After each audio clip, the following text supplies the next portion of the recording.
these. I don't really.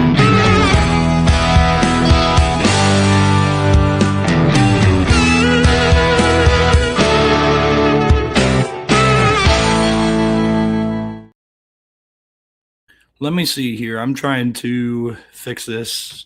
Still new to the live thing. Because I'm not going to have people come up here. I'll leave like a slot open just in case, but or let somebody come up. But we are doing a live watch of this ball game here. I am stoked. I am excited. Come on, man. Where the heck is it? Oh, gosh. I don't know why I struggle with this so much. Because I'm not going to be having guests up here. Where the heck is it, dude? I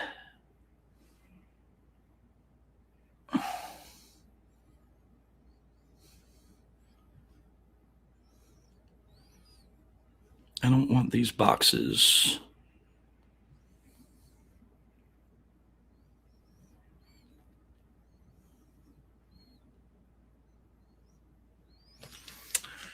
We got a big game here, the Rose Bowl, the granddaddy of them all. And I feel like this is good for my first live stream during a game that I have done since I was like in high school when I was passionate about like commentary and stuff. That's not what this is going to be.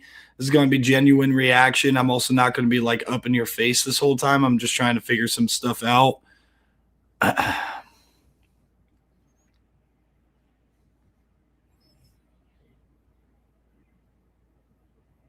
What?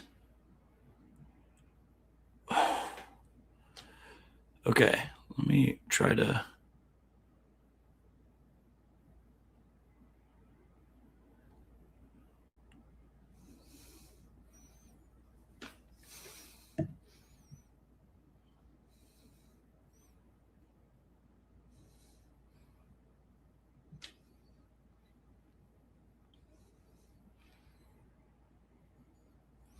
All right, I'm not going to worry about that.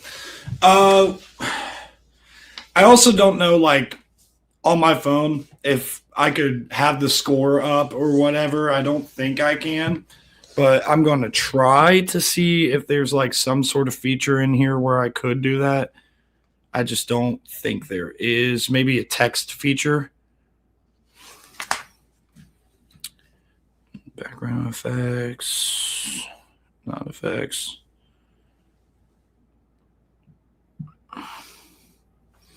Nope. Not there. I feel like I should be able to add text. Like the live, though. It doesn't cost you a thing. Like the live. Let's push this forward. We got Chris Fowler, and Kirk Herbstreit here.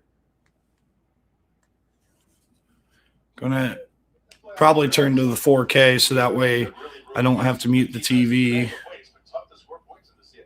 Yeah, it really has. The other thing that's continued going back to last year, the teams that get to bye, you would think have an advantage, but it's been 6 straight now. 4 last year, the first 2 this year. Teams get out of rhythm. We'll see if that continues. That would not be good news for Indiana. So we're going to find out together if it's rest or rust for Cignetti's team. The season was spectacular. Of course, knocking off Ohio State to win the Big Ten championship outright for the first time since World War II. Mendoza becomes the first Indiana Heisman Trophy winner a week later. But there is that 26-day layoff, since they played.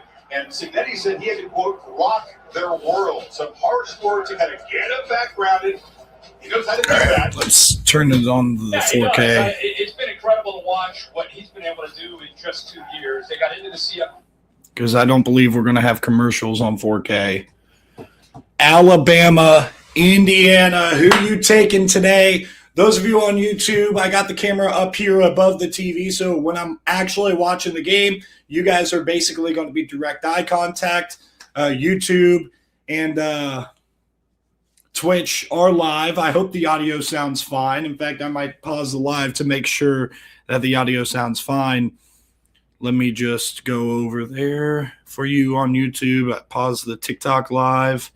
Don't know, whatever. Very Let me. experienced team. A lot of dudes who are their fourth, fifth, sixth year of college football. That's been the pattern for teams that have contended and won the championships in recent years. Alabama, also a veteran team, and they are certainly battle-tested coming out of the SEC. They lost to Georgia in that game, but 100 years ago today, the first ever Bama bowl game and their first ever. How are we feeling? They knocked off Washington. Nick Saban, the first of his 6 titles in Tuscaloosa, came here against Texas on this field, not in a Rose Bowl game. That sounds all right. In year 2, Definitely hear the background there. He hopes at the right time as they came off the canvas in Norman from 17 down to win that first round game. Yeah, it's been incredible what he's done. The pressure to be able to be the next guy after Nick Saban. Can you imagine being that guy? But I think his attitude and his job allows him to be successful. I'm going to see how this sounds. Much like Indiana with Mendoza, with Ty Simpson. Now let's face it, Alabama's not been able to run the ball. Make sure you guys comment. This is not your old school Alabama. Win the line of scrimmage, run the football. 70% of their offensive production has been Simpson in the passing game. In my opinion, against a very, very aggressive Indiana defense that wants to get upfield, give you a lot. I'm going to try to keep that updated, so after a score or at the end of a quarter, I'm going to go over to the computer to get that graphic updated. I'm proud of it over there on YouTube. I don't have anything for you guys on TikTok. Maybe we could invest in it in the future, but for now, this is just raw, live talking. Let me see if should I put a background, or do you think this is fine? I need feedback here, but let me go share this real quick.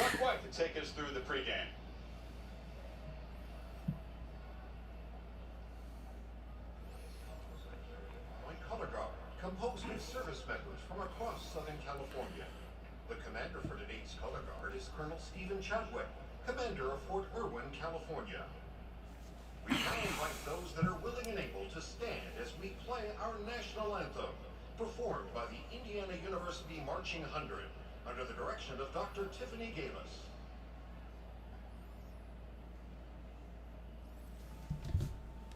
Don't want a copyright claim, so I'm going to mute that on YouTube. I kind of forgot about that. We're still here. We're still here. If I know you and you want to talk at any point in this game, you can go ahead and do that.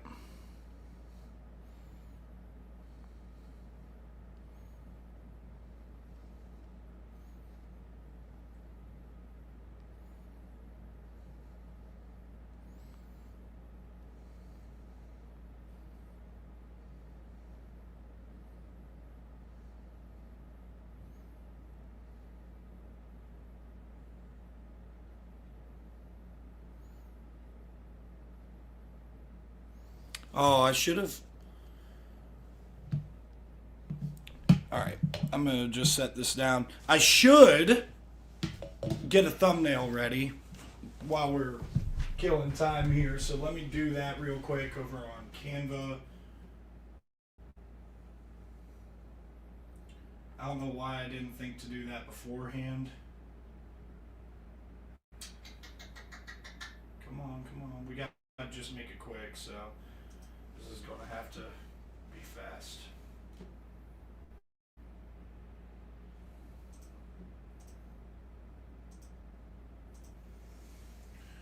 Oh, come on. My computer is trash.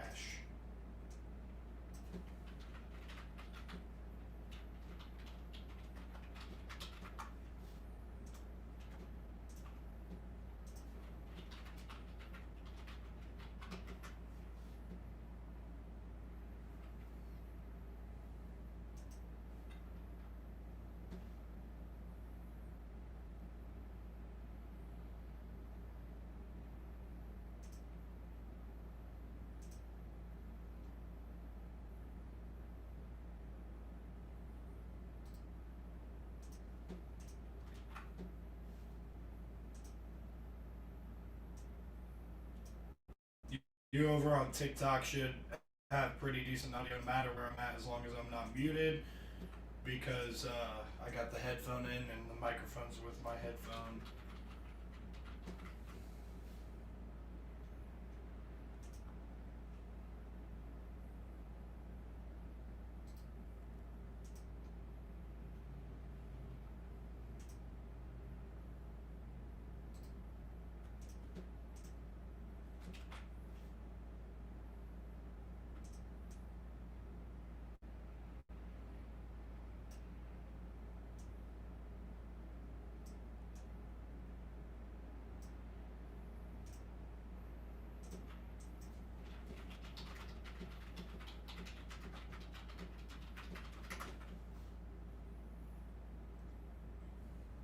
Why I didn't think to do this in the first place.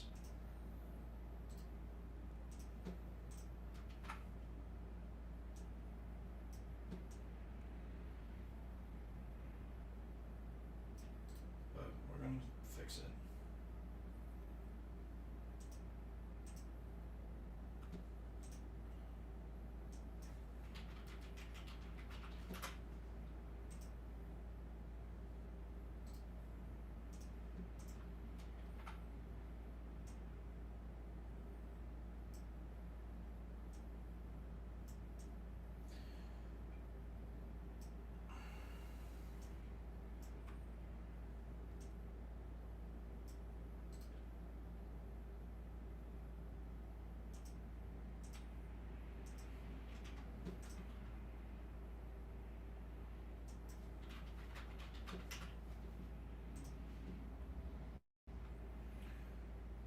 We almost got it ready. Game's about to start. I think they're doing the coin toss here.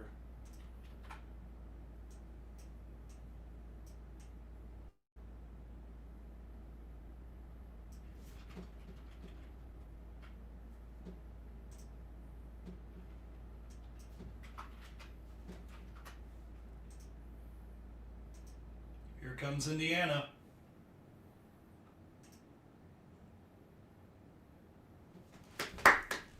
I can unmute it now. I think I'm good.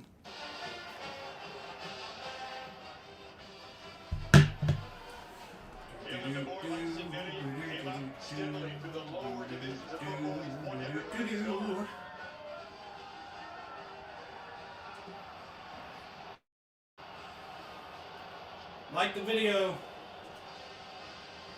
Alabama, the third consecutive game, taking the field as an underdog. Like the live. Sorry if you guys are commenting. I'll be over here in a second on TikTok. That's a snapshot of the times, Kirk. It really is. And honestly, if we don't have viewership on either side, I don't care.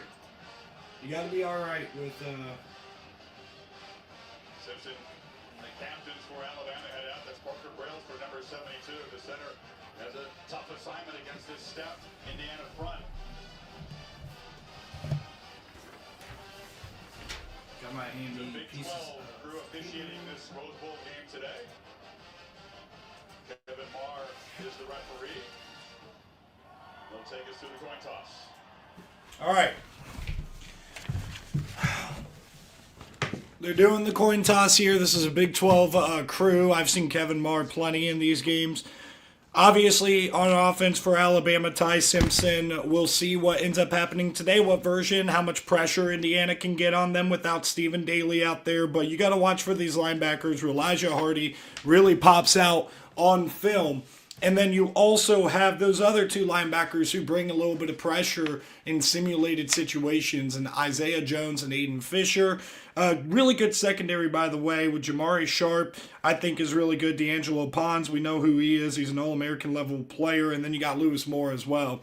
And we'll see how they can cover these guys. You saw a good run by Lazio Brooks, the true freshman. And then you know Isaiah Horton has talent. Ryan Williams, he's been on a milk carton. So we got to see him kind of start to show up.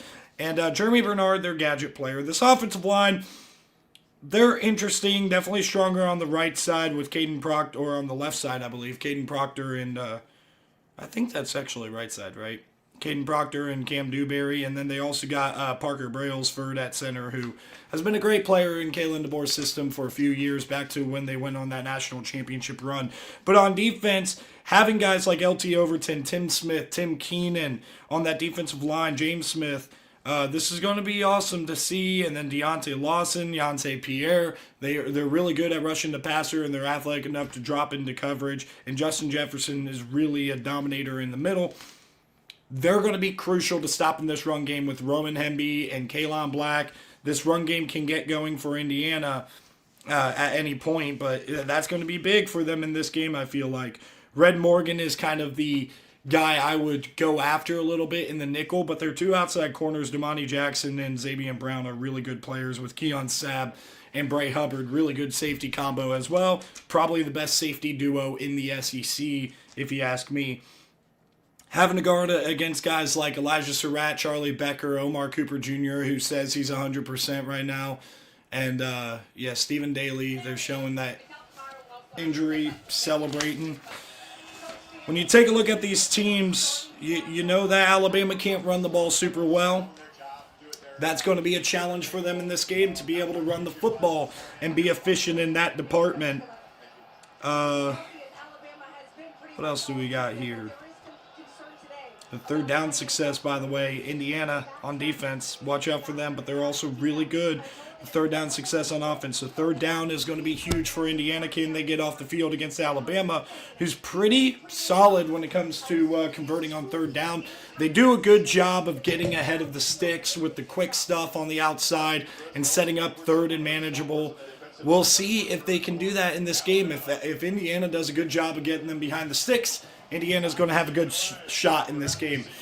Indiana's going to start with the football here in the majestic Rose Bowl. A cloudy Rose Bowl is just so weird, man. Obviously, an Ohio State fan here. Heartbroken from last night's loss, but you can't win them all. You can't win every championship. Congrats to Miami. Congrats to Oregon on a dominant victory earlier today. And the third quarterfinal game is kicked off. Touchback.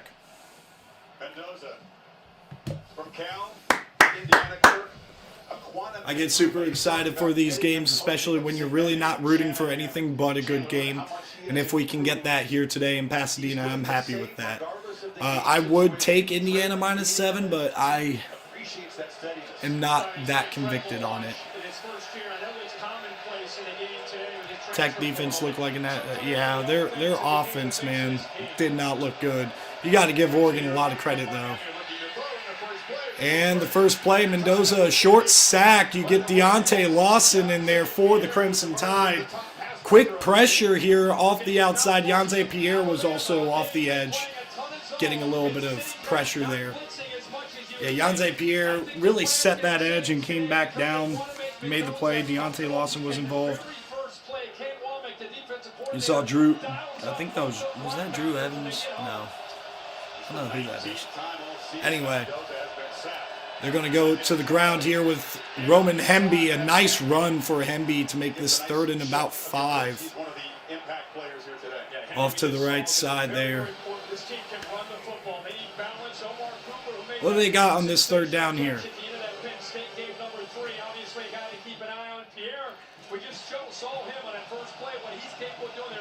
What up, King? What up, like the live? Nobody has liked it yet. Like it. Third and manageable here.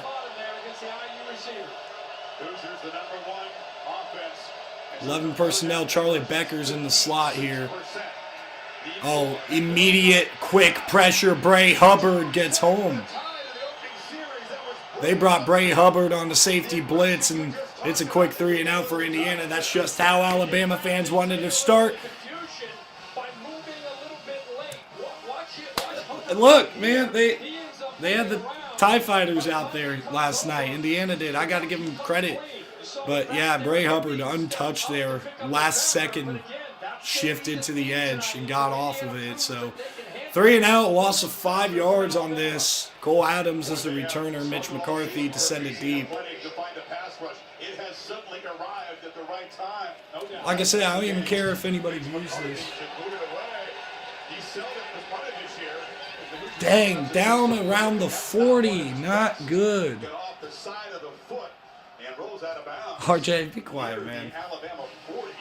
So Ty Simpson fully aware that this It's offense New Year's has Day. struggled early in games. It's New Year's Day, RJ. We don't need this.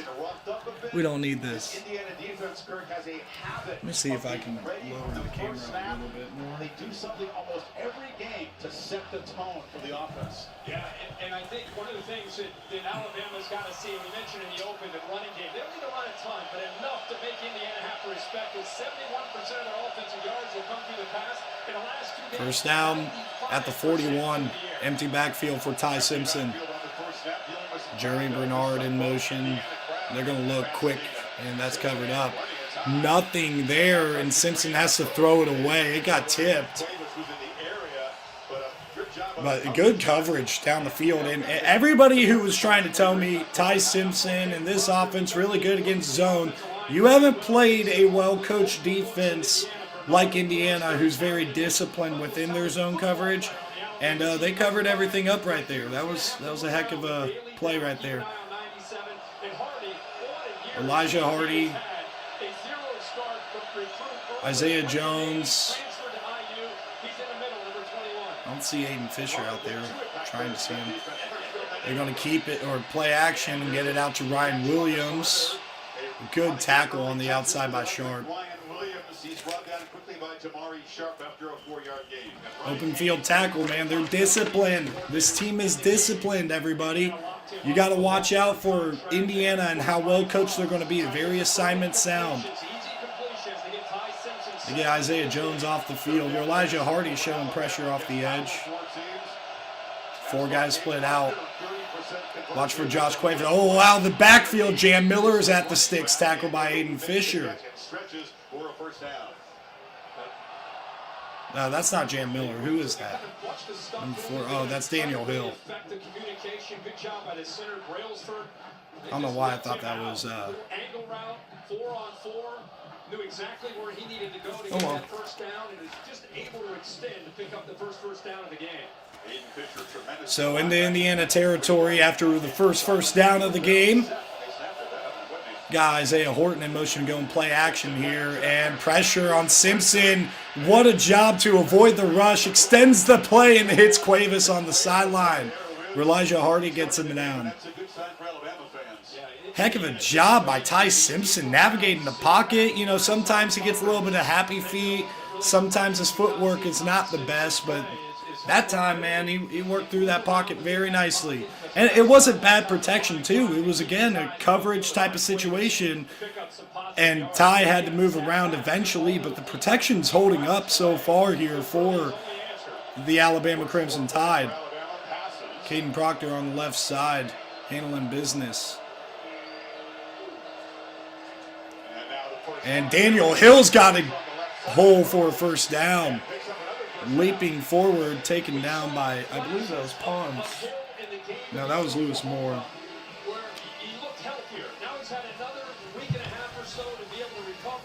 That's good that they're able to keep you honest with that run game early in this game.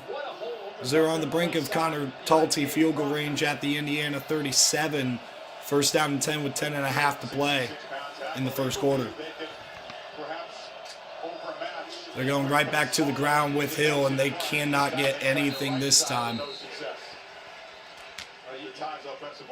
Big man in the middle, Mario Landino.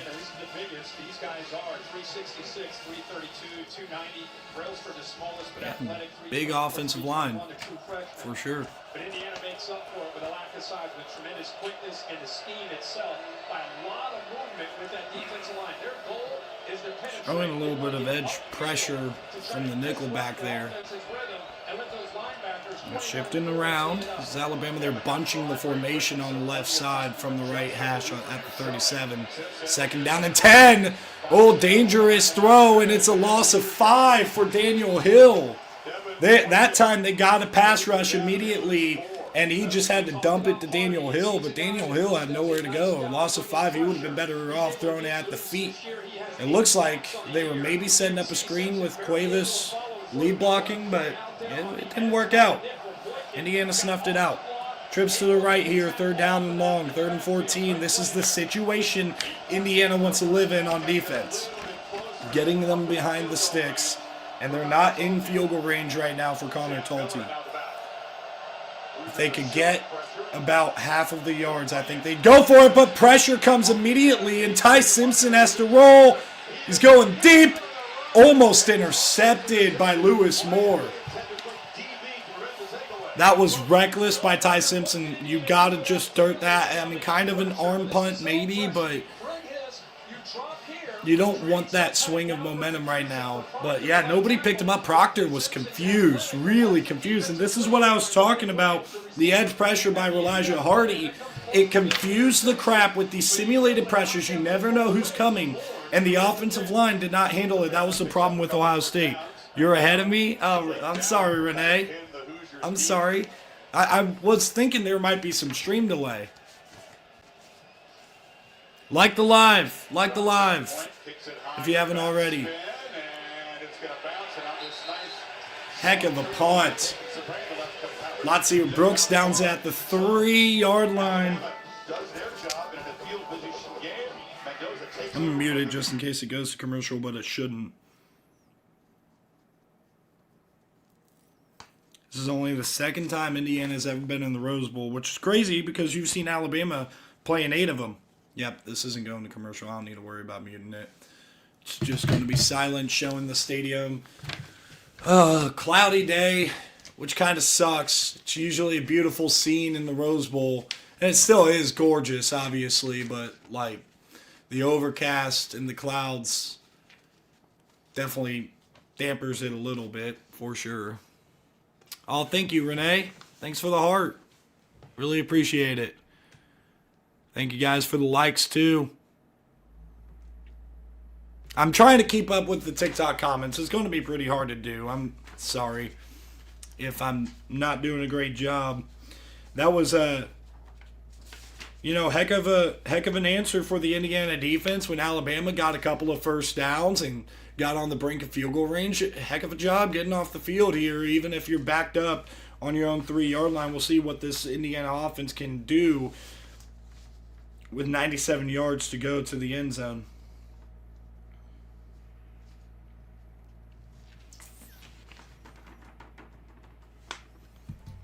Make sure you guys like the live for sure. Appreciate the 72. I'm going to have no voice at the end of this game.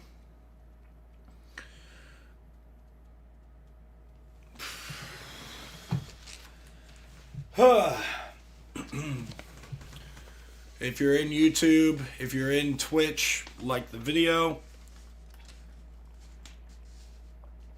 Like I said, I'm mostly doing this because I'm going to be watching this game, reacting, and I got told that, it would work for me. Somebody believes in me, I would say. And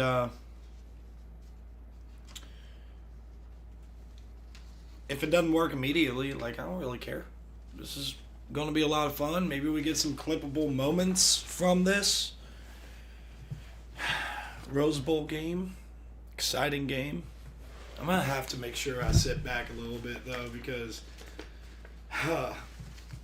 I'm going to have a very bad back if I keep sitting with that posture. I was very sore back. This is your trophy as much as it is mine. You've always been my biggest fan. You're my light. You're my why. You're my biggest supporter.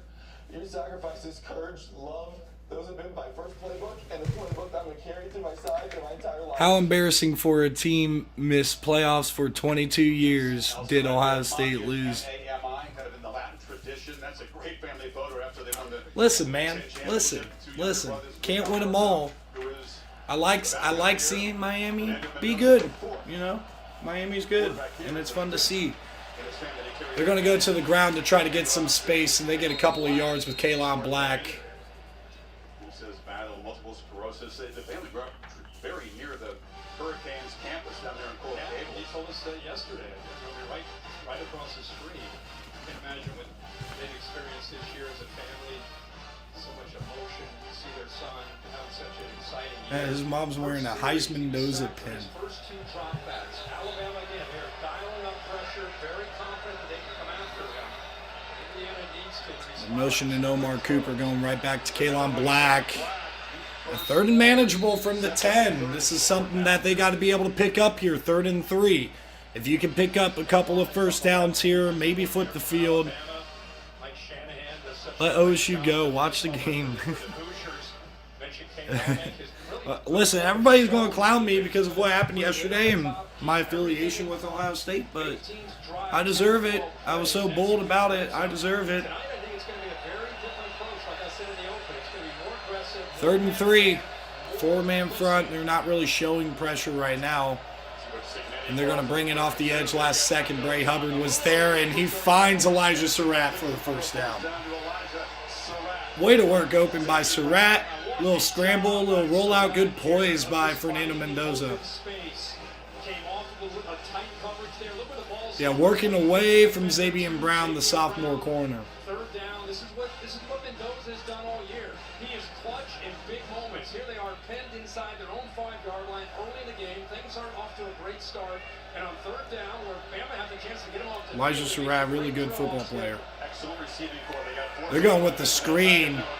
And it was a little dangerous, but they're able to pick up about 8.5 yards there with the screen to Surratt. Great job there, by the way, with blocking by Omar Cooper. I mean, look, you saw it yesterday. Jeremiah Smith whiffed on a screen pass to Brandon Ennis and trying to block. And Keontae Scott took it to the house, and what ended up being the difference in that game, Ohio State on the brink, in field goal range, let's say in field goal range, and Miami taking it the other way. That's a 10-point swing at minimum. Again, getting a screen to Surratt. Great open field tackle by Xavier Brown. Wonderful play. It's 3rd and 1. I would say bring on Kalon Black and run the football. I think that's what you got to do. Try to lean on this offensive line a little bit. See if they can get enough of a push to get a yard. It's not very far. It's, I think, a little less than a yard. Oh, that's Zim Husky. They got an extra offensive lineman out there, too. And Kalon Black gets it. Oh, that's Roman Hemby, pardon me. Nice tackle by Justin Jefferson, but the push was good enough. And they brought Carter Smith as the fullback, so the extra offensive lineman was actually a starting offensive lineman, Carter Smith.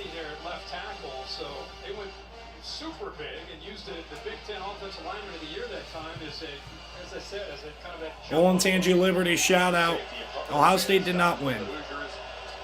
They lost by 10. 1 yard pickup, good tackle, and plugging the hole. But Indiana is finding a little bit of success on the ground. It definitely isn't going to be game-changing or anything like that for Indiana. So they're doing their job to this point. You can't be too mad if you're an Indiana fan about how this game is starting, especially because your offense in the second drive is starting to get in a little bit of a rhythm. Now you're out to the 30. This drive started at your own 3. 10 plays already on this drive. Mendoza's taking a shot downfield. Got Charlie Becker. Charlie B from Nashville, Tennessee. He has come along in an incredible way in the back half of the year. It really started with filling in and having to make plays in the Penn State game because of the injury to Elijah Surratt. Heck of a job by Charlie B. Design play and a great route again by Charlie Becker. 30-yard strike. Hoosiers at the time 40. Yeah, well, I was wrong. That's what happened. I was wrong. We're allowed to be wrong. Kalon Black. Nice pickup. Yanze Pierre gets him on the ground. But they got to call dirty runs. Absolutely, Chris. This is. I just want to go back to this play. Hubbard blitzes. This is what you're going to see a lot of. Here he is on outside 80. Look at this. Roman Hemby picks it up. They switch it off. No, they didn't switch it off. Cooper and Charlie Becker wide open against that man-to-man look from Alabama. Heck of a catch by Charlie B. Really does. Renee, am I spoiling the game for you?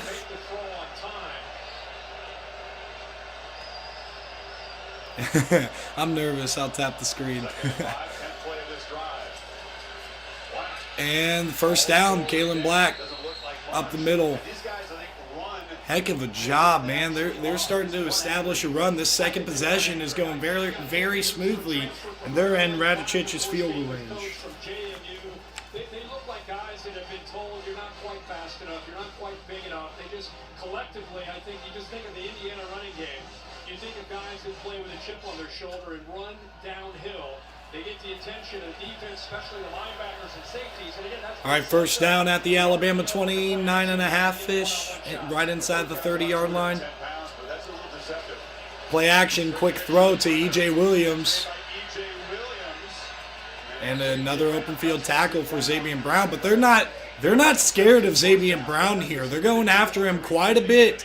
You haven't seen Damani Jackson's name called too much, but they're going right at him. And they got depth at their wide receiver room now that they're healthy with E.J. Williams and the emergence of Charlie Becker. They got LeBron Bond, who comes in at times, and he's not a bad player either. You don't have Omar Cooper in the game these last couple of plays. Yeah, I remember Renee. And first down, Kalen Black. Muscling forward. He's still going forward. They blow it dead, but he was still moving forward. I don't know why they blew it dead back at the 13 when they should have maybe let that play out a little longer because he was still moving forward.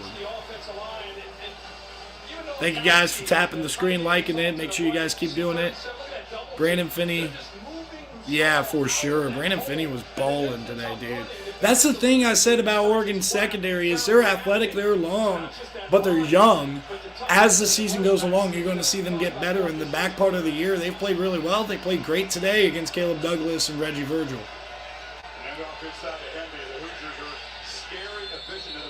Oh! Roman Hemby with the 1-yard carry, but an unnecessary push. I think it was Tim Keenan. No, it was Hill.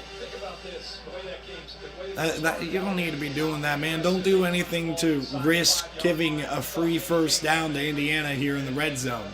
That's dumb. Keep it cool. Keep it cool. Thank you guys for liking the live. Really appreciate it. Over 7 minutes off the clock. And those are 5 for 5. About a minute to play here in the first quarter. It's still 0-0. This has been a long possession for Indiana, and they're going to take a timeout. Ooh. What first quarter we've had. Indiana has really responded. Yeah, it's 2nd and 9. Did I say something else?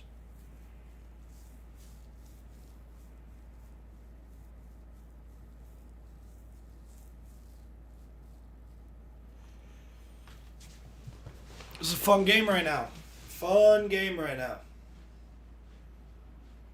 Alabama's got to get a response on offense regardless on how this drive finishes, though. They got to get a good response.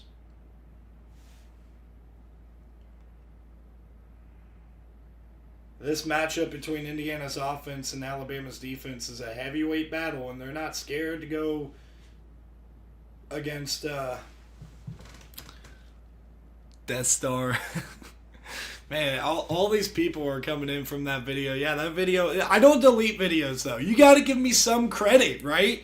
Because I've made videos responding. I've been with it. And, a lot of people who are a fan of a team that makes an outrageous take like I frankly did, they would take down the video. I'm not doing that.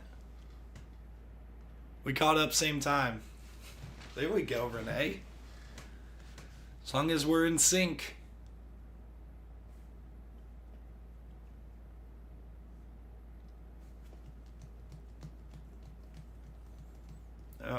I'm going to be eating on the live too. My wife's making buffalo chicken sliders. They're so good. So good. Thank you guys for liking the live. Really appreciate it. Yeah. Yeah. But hey, I'll wear it. If I do something dumb and make a bad prediction or whatever I'm going to do, I'm going to own it. What else can you do, man? You can't be a coward and run away from your own opinions, your own takes when they're wrong. And that's the thing I love about college football. We talk about it and we can bring up hypotheticals, but at the end of the day, we're always going to eventually find out. Has something to protect. Protect your life's work with Prudential. Anti-Bark by Verbo. Enter Verbo Always going to find out. VerboSweeps.com for your chance to win a free stay. High school senior Serena Duval, the 107th Rose Bowl queen. We saw Magic Johnson. His teams at Michigan State used to do battle on the heart of these Hoosiers teams. Those are some great games when he was there. I'm assuming he's a Miami fan because most of those people commenting there, they're Miami. Yeah. But how about we had rain this morning? It was a mess. Ohio State's schedule next year should be tougher, but you got to think, we thought Ohio State's schedule would be tough. Penn State was preseason ranked number 2. Texas was preseason ranked number 1. And they ended up having Indiana, but Michigan was ranked, and Illinois was ranked in the top 15 at the start of the year, and Illinois is still a pretty decent team. You thought that the schedule was much tougher. Oh, tight end screen, Noah Kalski. They snuffed it out. Good job by Tim Keenan. Great recognition here. He's like, oh, I see what's going on. Heck of a play. Now it's 3rd and long. This 3rd and long in the red zone is the worst situation for an offense because you don't have a lot of space to work and you got to get so many yards to be able to pick up a first down. And now you're looking at a situation here where Fernando Mendoza probably has to throw it to the end zone. Give Elijah Surratt a shot maybe. Now they're just going to keep it on the ground and it's swallowed up. I did not like that play call. Helmet came off. Not that it matters too much, but the helmet for he's saying, let's go. He's fully who number 72 is. Come on, I need the call. He's doing everything he can there. That's the universal sign, so I need help. Give me the play. Knocking on the helmet, trying to see if the microphone wasn't working. This is crazy. I printed off this piece of paper. This model projected the point differential to be 13 points, and that'll be the end of the first quarter, I believe. With 2 seconds left, they stopped the clock. Yesterday, his parents come from Croatia, moved to Texas, and he was encouraged to. What is happening? He was a kicker. Those guys said, "Soccer's nice, but we need you on the football team." Yeah. Was the clock supposed to be stopped because of the helmet? What is going on? I had to change it out a little bit. That's why the delay here. So they don't reach the end zone, Kurt, but a 15-play, 84-yard drive, 8:40 off the clock. From there, 3. All right, that's the end of the first quarter. We'll update the graphic on YouTube. And the field goal attempt will be the first play of the second quarter. End of 15 minutes. Hoosiers trying to break a scoreless tie. You're watching the Rose Bowl game presented by Prudential. Glad you're with us here on the first day of 2026.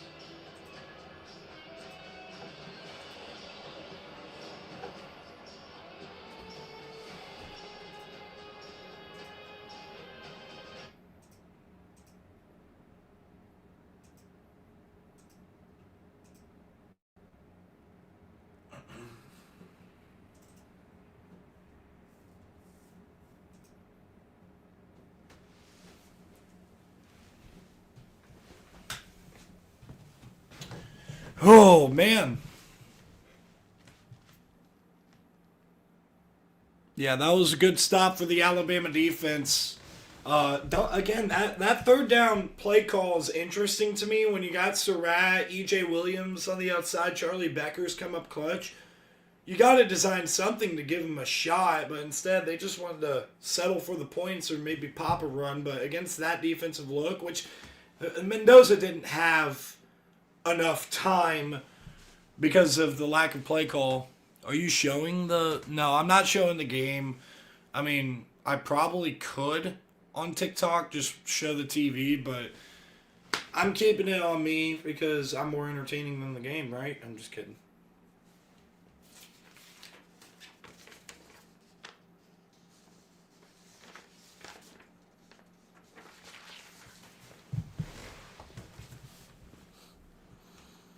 Hey, thanks for the follow, J Money.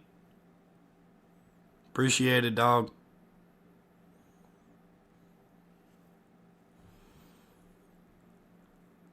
I'm from Ohio, sadly living in Fort Lauderdale. Oh, hey, that's got to be a little bit better, though.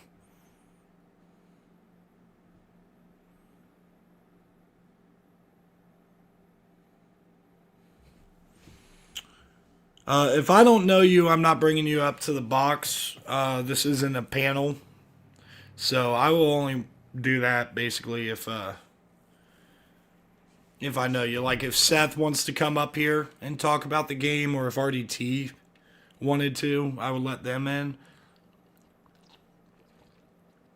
And only for a little bit.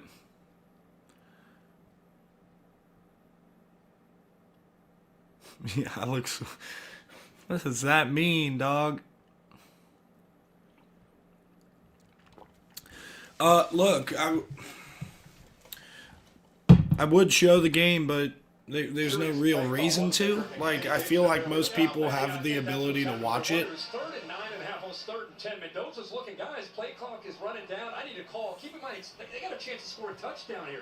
It's 3rd and 10. You're thinking they're going to throw the football. Instead of calling a timeout, they break the huddle. They run right up the middle for no gain, so they missed an opportunity. They still can get a field goal. So Indiana with Radicic, who missed his first kick in the Big Ten Championship, 31 yards out to give him the lead. And he makes it 3-0 Indiana. I'm going to go adjust the graphic. First blood in the first play of the second quarter. Tell that Cignetti annoyed. That's kind of his default expression. But his team up 3-0.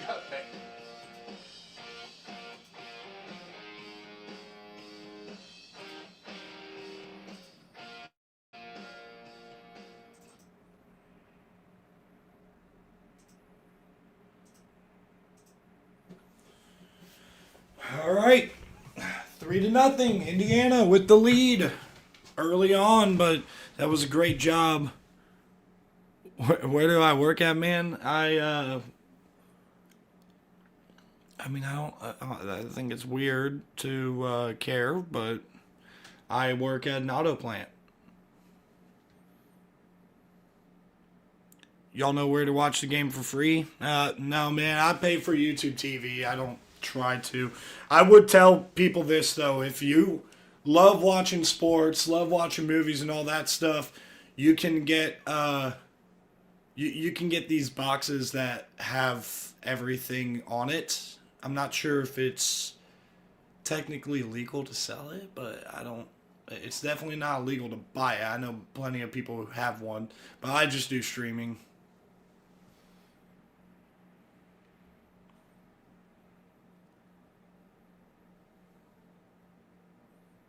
Yeah, I mean, I can't help you with that. It's everything is like anybody who would be streaming the game, they are risking a lot of copyright infringements on whatever platform they'd be on. So then you would have to use like some sort of website that is going to give you a bunch of pop-ups and maybe viruses on your phone or computer. Like I've never really did that. I know plenty of people who also do that, like stream apps or stream websites, but I'm not a big fan of it.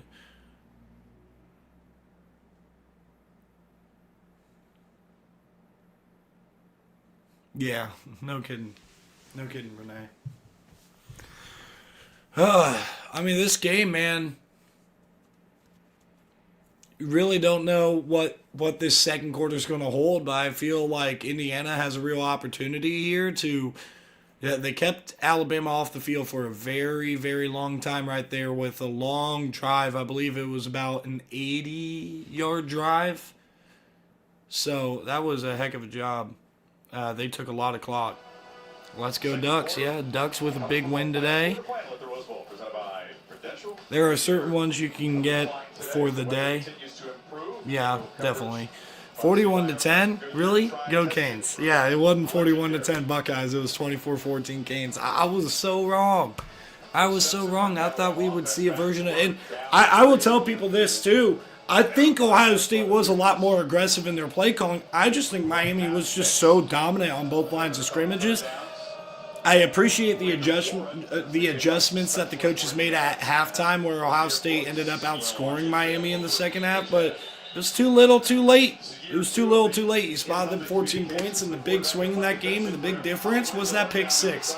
And that was a crappy play call, crappy execution. Jeremiah Smith whiffed on the block on Keontae Scott, and he took it to the crib. Right now, but they don't think something is working up in the booth upstairs, so they sent some technicians up there to try to figure out what's happening. Oregon sucks. It has a nice ring to it now. Listen, man, I like Oregon a lot right now. They're looking really good. They played the best front seven in college football. I firmly believe that today, and they were able to establish possessions, but they were also able to just shut things down. 1 yard loss there, trying to run the ball with Jam Miller off to the left side. It's Isaiah Jones getting in there. It's good to see him back after that broken jaw. This defense. Second 11 for Alabama. Yeah, they're not able to establish the run immediately, and again, you're going to see this even in like second and long, third and long. These safeties are not playing super deep. They're not. They're playing about 8-9 yards from the line of scrimmage. Now they're playing about 11, 12 yards from the line of scrimmage here. But they don't have to cover super deep because they're not scared of Alabama's down the field pass game. So they're able to apply extra resources and only about a yard before Isaiah Jones gets him again. Isaiah Jones is going to be third down and 8. They do such a great job of just getting off of blocks. Look at them using their hands, the interior all year long. Tucker and Ladino especially, just they use movement, but they're low center of gravity. They're not the tallest, but they're quick, strong, powerful hands, and able to get off blocks. Third and long. For all the opponents in Indiana have taken note of, they do it superbly. 3rd and 8. Alabama needs a big play here. 5 as Simpson drops. Plenty of time and now space to run. He's tucking it. He's going to get short. He's short. He slid short. It's 4th and 1 from the 34-yard line. Eventually tracked him down. I mean, can you go for this right now? I don't think you can. You cannot put... You cannot put this Indiana team in field goal range immediately. It would be incredibly risky and incredibly aggressive for Kalen DeBoer to decide to go for this. They're lined up to go for it. We'll see if they just try to make it. Oh, they're doing Wildcat with Daniel Hill. And timeouts. Indiana's second timeout of this first half. So they only got one left. Wonder if DeBoer was actually going to run the play, if they're just trying to get him to jump offside. That's a pretty big gamble. I'm sorry, Renee. It really is. Yes, this defense down 3. We'll see if he's. That's not a first down, dog. How about them Canes? They looked good last night, man. They looked really good. Our infamous run game, yeah. No kidding. And look, Ty Simpson tucking in running. That was really good. He came out of high school as a dual threat quarterback, by the way. I feel like there's a lot of misconceptions about how athletic the dude really is. He's athletic. He can move around, just sometimes he's a little awkward, but he's got some bursts and running ability.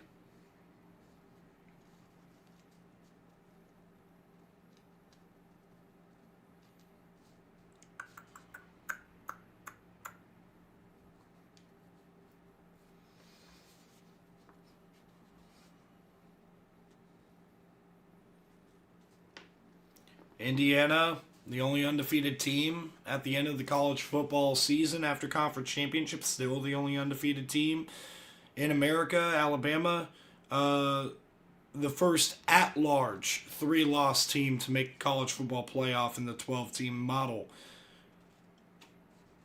First at-large, because obviously Clemson last year was able to get in because they won the conference championship, but nobody has gotten in other than Alabama with 3 losses, and nobody finished the regular season with 3 losses and made it as an at-large. I have a feeling that's going to change in the future.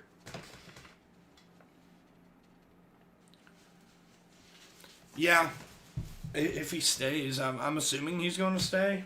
I think he would, but they're talking about him being the third top quarterback prospect in the NFL draft, so maybe he gets information that leads him to leaving. I think he will stay, though. I think he will stay.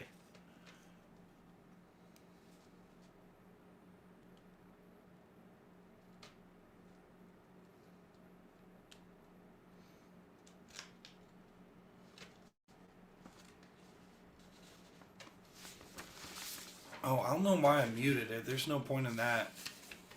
No point in that. I saw a Canes jersey in the stands here from this 4K view.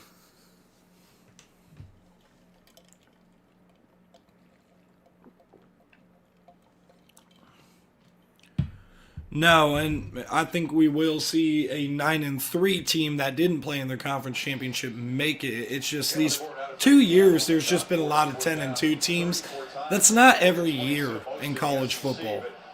A lot of times you see more cannibalizing at the top of these conferences below like the top dogs. But these big conferences just allow for too many teams to miss tough schedules. Like Ohio State didn't play a tough schedule. Texas A&M didn't play a tough schedule, but Georgia did. Alabama did. Interesting shift here. Oh, they're trying to go. I think they're trying to jump off sides. Ty Simpson's in the game here.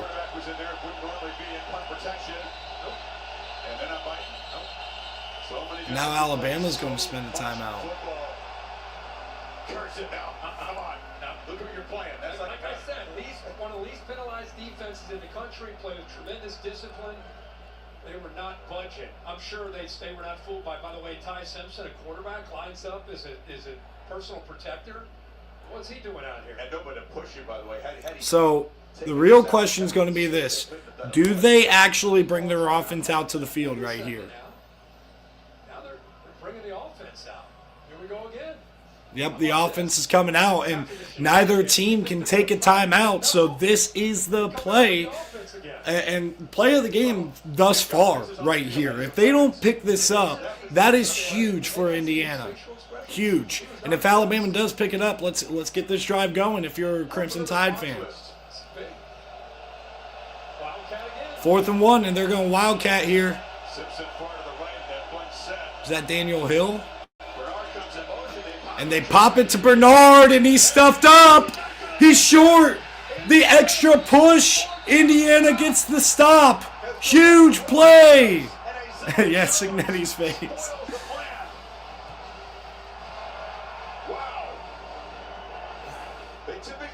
Mikhail Kamara was in there. I don't like the play call. They shift it here. Isaiah Jones gets first contact, but you can look. I'm trying to see who came in second. The push here, yeah, that was a safety, wasn't it? Who am I looking at here? Oh, no, that was Elijah Hardy. I was thinking Lewis Moore, but no, that was Elijah Hardy. So Hardy got the extra put because it was looking like Jeremy Bernard was able to fight through and get enough for the first down until Elijah Hardy came in and just smacked him. So huge stop here for Indiana, and they're going to start at the Alabama 34.5. This is a shot situation potentially, but Mendoza's under pressure and avoids it. There is a flag at the 29-yard line is where Mendoza goes out of bounds. Holding.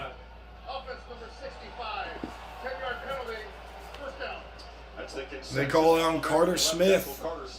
Olentangy Liberty High School, I believe. Yeah, clear holding, and it honestly sprung Mendoza loose. He ended up grabbing onto Keon Keeley. Providing some depth and some twitch off the edge, that time going against Carter Smith. So now it's 1st and 20. Back at the 44. Team could be huge as the Hoosiers are backed up. 1st and 20 now from the 45. And how do you get this back? They're going to start with the run game, and it's Roman Hemby off and running, getting loose from Bray Hubbard and picking up the first down. Is the Maryland transfer Roman Hemby.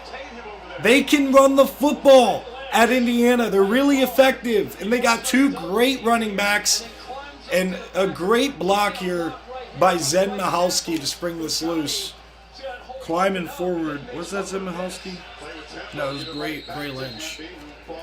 Trying to remember these offensive linemen. Again, this is a team that believes they're going to be able to run the football on anybody they play. And when they're able to run, and like any team, it opens up their offense, but it really opens up what these guys like to do. They are a run for two, run for four, pop one like that, and then they get this. They're having problems getting the play call in. I don't know why they're having such problems with that. Like at some point, Mendoza's just got to call it. Operation not smooth when they're getting close to the end zone here. They got to prepare. Throw in, out route, batted away. Heck of a job there. Keon, that was not Keon. Oh, that was Jones. Red Morgan has taken a lot of those snaps away from him in the slot, but the way he's come on in the second half of the season. But that was a great play. Good pass breakup. Jeez. So 3rd and 8. Can Alabama hold them to another field goal here? Trips to the left. You're seeing Omar Cooper in the game there on the last drive. You didn't see him as much. Mendoza's going to the end zone. Charlie B snags it. Indiana strikes with the first touchdown of this game.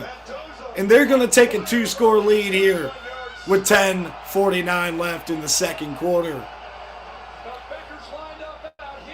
It's one-on-one. It's man coverage. They're blitzing a really aggressive call by Kane Womack, and he just gets to the inside of Jones, who just made a great play on Charlie Becker the previous play. Threw it a little high, and a heck of a snag by Charlie Becker. He has come along, man. These guys, I said this before, Alabama fans did not like it. The best 3 wide receivers in this game play for Indiana. Elijah Surratt, Charlie Becker, and Omar Cooper Jr. are better than any receiver that Alabama has. I firmly believe that, and it's showing right now.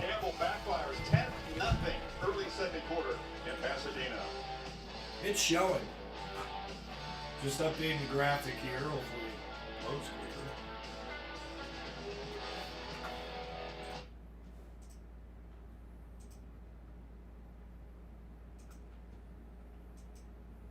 Yeah, I'm hoping I'm not getting a copyright claim over here on YouTube.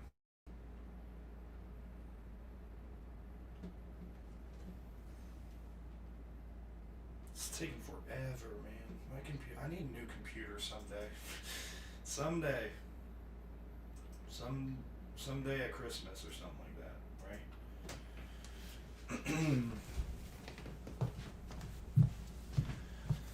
Oh, guys.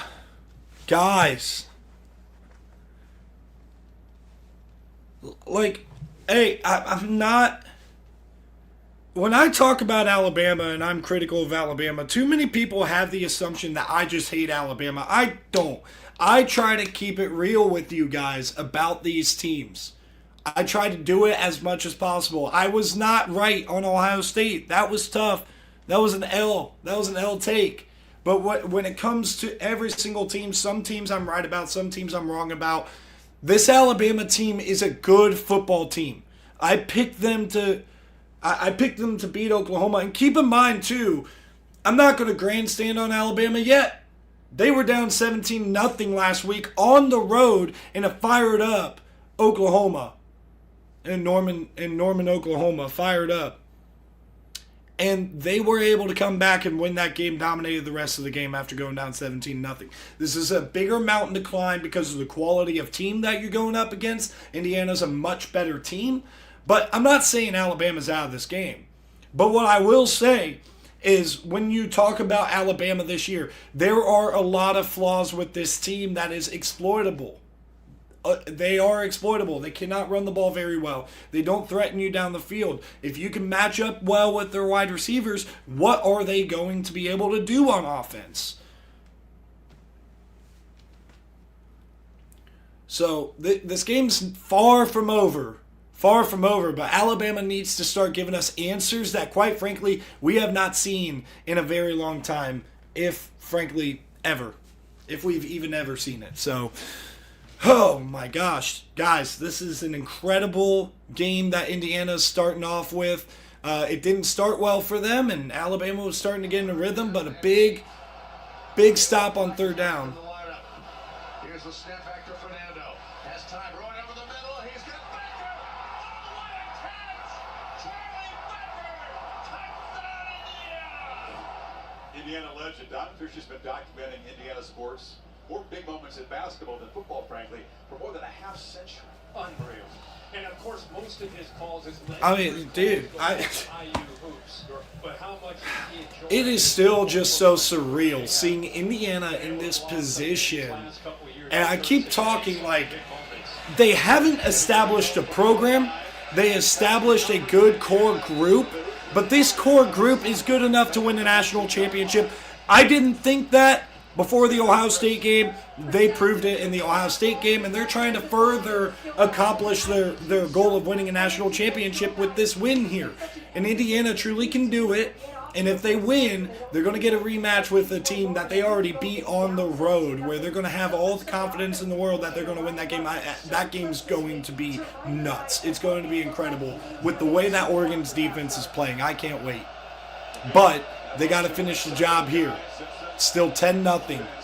This game's far from over. Cuevas in motion. They're going to fake the handoff, try to slip Cuevas. He's covered up, and they throw it out to Ryan Williams, who tries to get loose, but a solid tackle on the outside by Sharp. Think about this. Alabama, third winningest program in history of college football. Indiana football, second most losses ever. Jamari Sharp. In Pasadena. Second ever Rose Bowl. Indiana has never won the Rose Bowl. Alabama has been here 8 times. They're 5-2-1 in this game. Most recently, 2 years ago, against Michigan in the college football playoff semifinals, where they lost in overtime to the eventual national champs. Ty Simpson rolling out. Beautiful throw on the move to Jeremy Bernard for a first down. Pick up out to the 36 of Alabama. And that's the first down. That's how you got to get this drive started.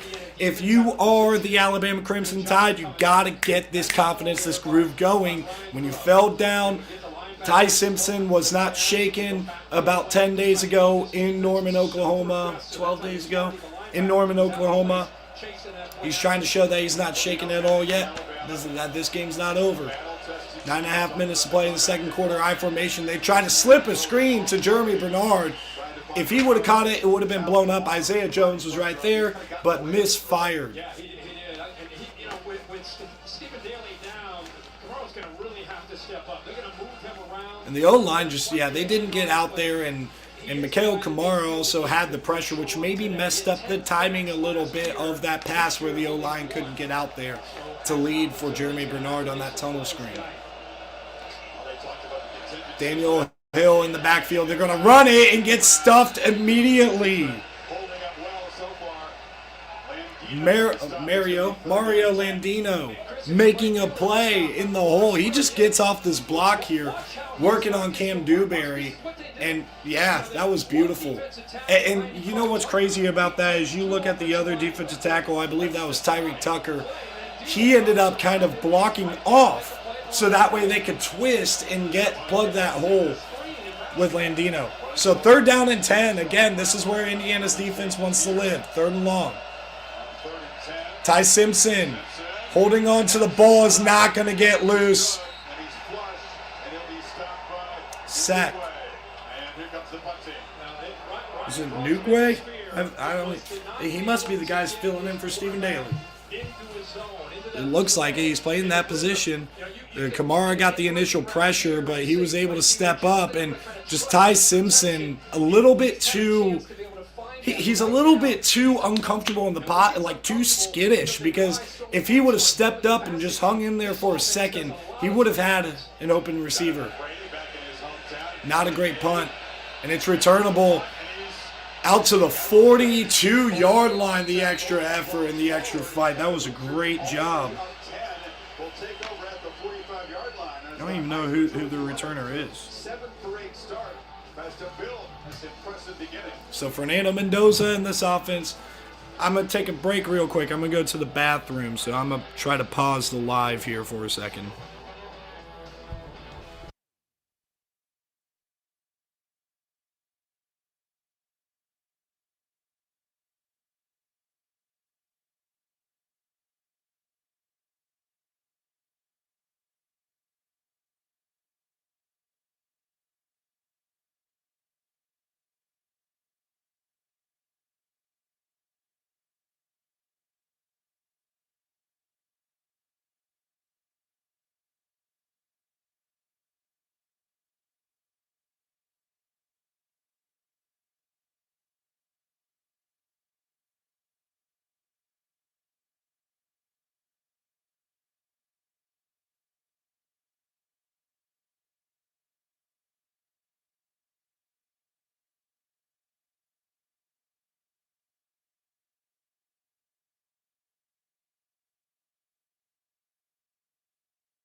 All right, we're back. Got my tin here, gifted from work. I'm going to start snacking here. Try not to snack annoyingly, though. I'll try to be respectful.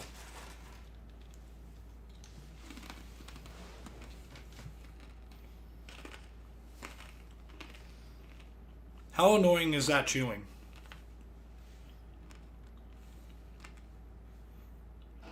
Tell me how bad it is. CFP quarterfinal at the Rose Bowl game, presented by Prudential, is brought to you by Taco Bell and AT&T. Connecting changes everything. Rip Texas Tech. Our quarterback sold. Yeah.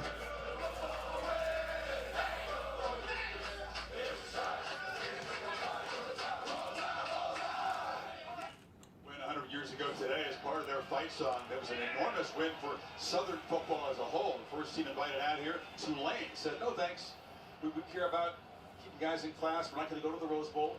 Imagine that. That was a different time. Alabama jumped in there and said, thank you. They came from behind, and that You're talking about the history of the Rose Bowl and Alabama getting to this point. From behind again today. It feels like a good time. I don't know if that's play, but just possession with a 10-0 lead, pretty favorable field position. Maybe run the ball once or twice, try to get those safeties down, and take a shot. Why not take a shot right now?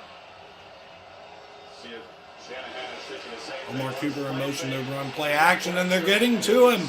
Yonsei Pierre gets home. Second time by Yonsei Pierre was a problem. They're able to generate a pass rush here, guys. Alabama's defense is dialing it up. At times it's getting home, but when it doesn't, it's leaving this vulnerable. Well, that time this offensive line didn't pick it up. Johnny is a guard who kind of plays tackle, and it doesn't have the longest arms. And Pierre No. is a guy that just continues Don't tell me to what to get do, better and Timothy. better, more confident as a pass rusher, by far Bama's best. 9 sacks now on the season. They'll run it on second. Kalon Black, oh, he just took a lick. Hard hit by Deontay Lawson, and he's down. And about 12. Kalon Black is down. The way they run the ball, they He's run holding his right wrist. banged up there. Back still down, holding his midsection.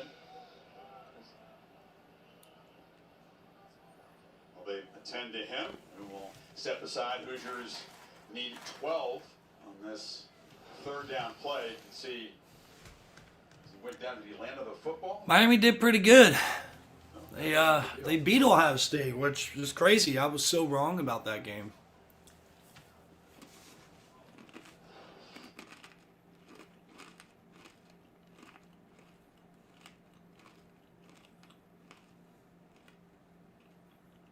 Very wrong. Very, very, very wrong.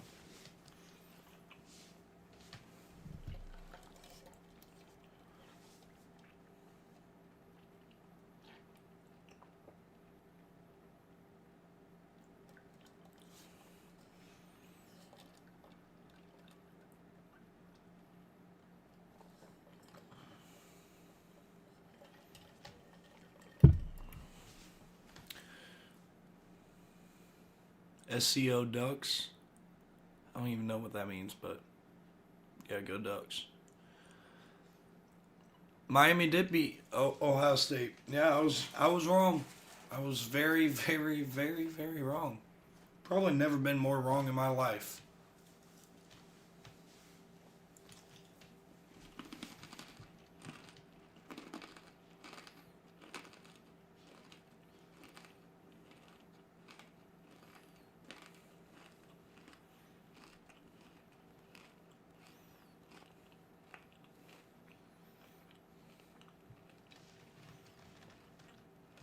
Oregon, man. Oregon. They look good.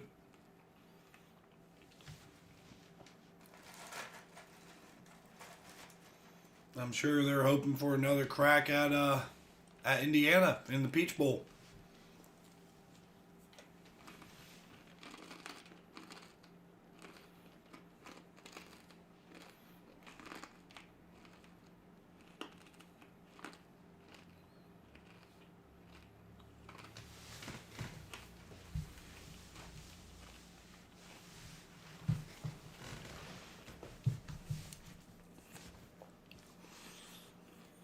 Well, Alabama won a playoff game on the road, so if you're going to say that, you should also say Notre Dame over Oklahoma.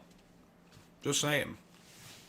Which, if you want to make that argument, I don't necessarily disagree, but there's valid reasons for why Alabama and Oklahoma got in, and clearly Miami's proving that they should have been in the first place, and they beat Notre Dame.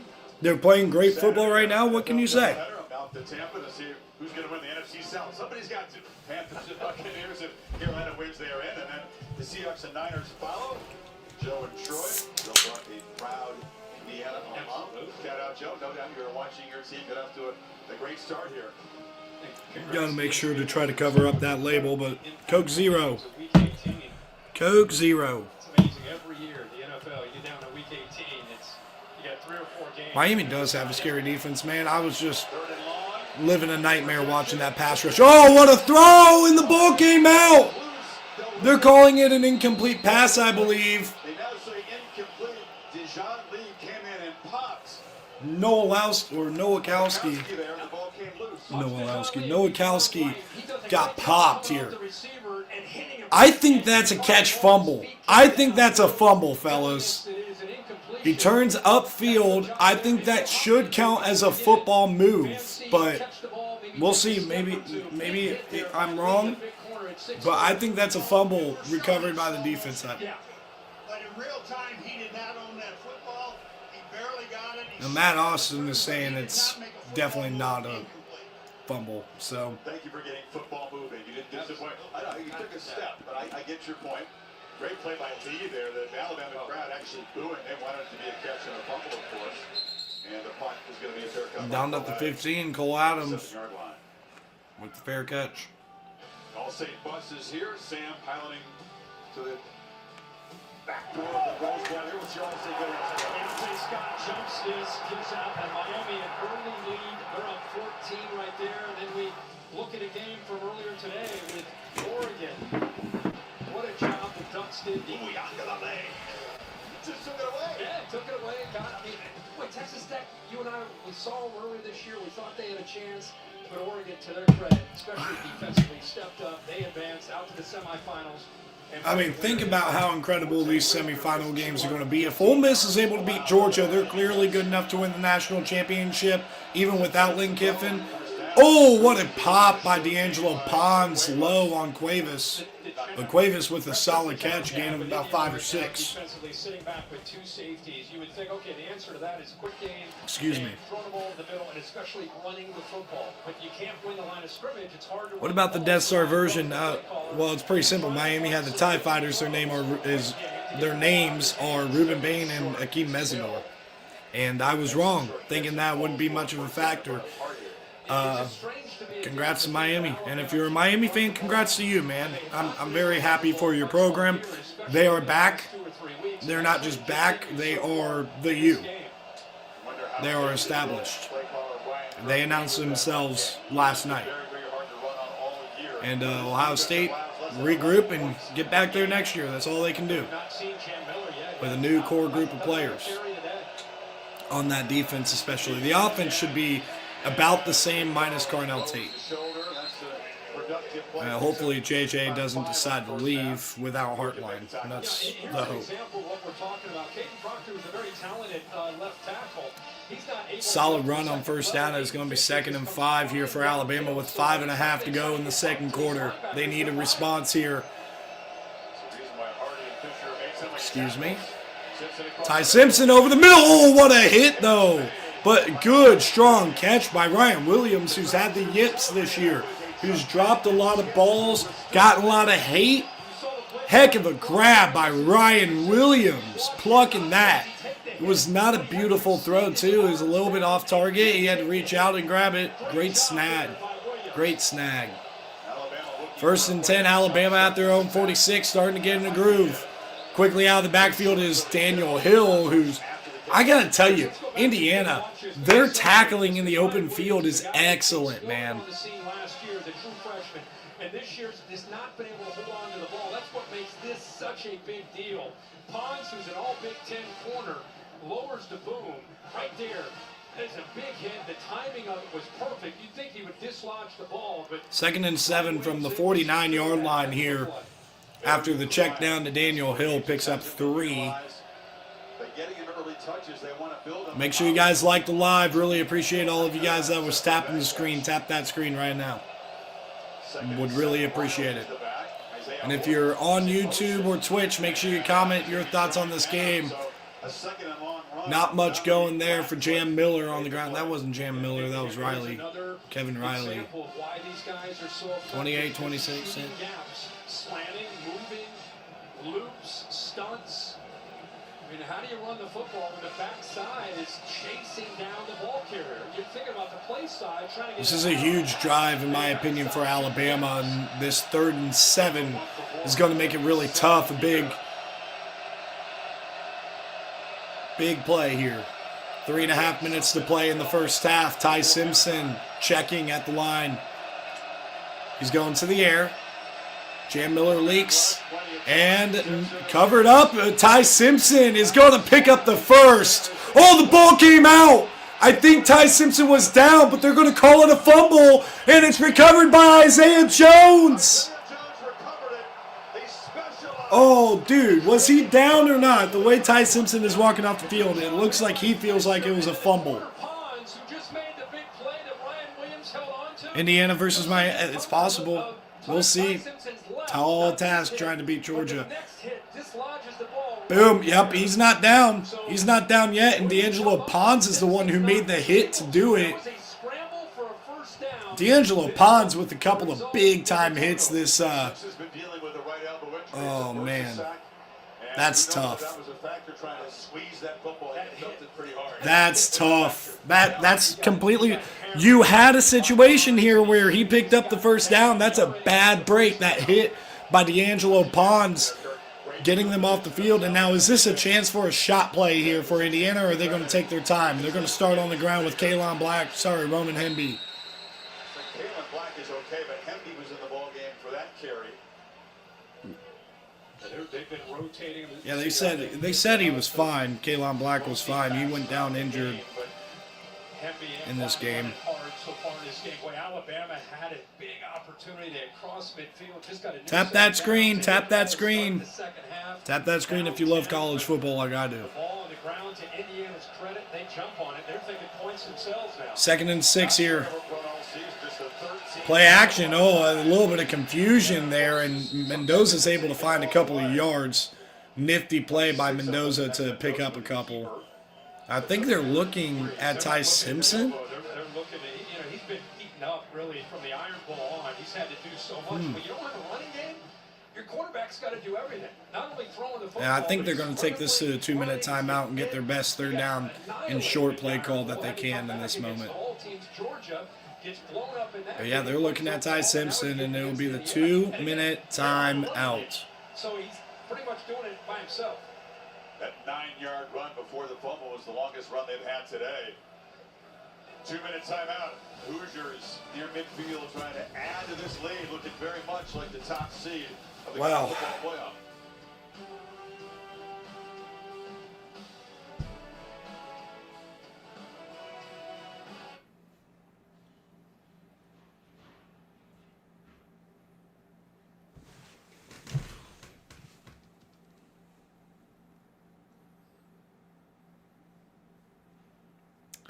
Crazy, crazy, crazy.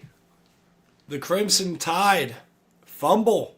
Indiana takes over. And they got a big 3rd down and 3 coming up. If Alabama can somehow hold and get off the field, that would be a huge break for this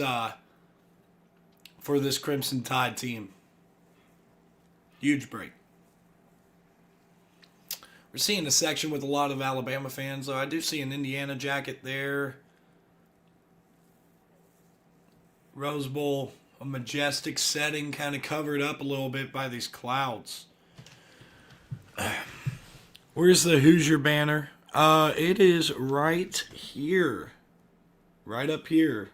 So I had the 4 teams with the bye, the top 4 teams on this side, and then the first round matchups right behind me. So you got Oklahoma versus Alabama, Oregon versus James Madison, Miami versus Texas A&M, Tulane and Ole Miss, and then the bye weeks are on that side. I do. It's right there.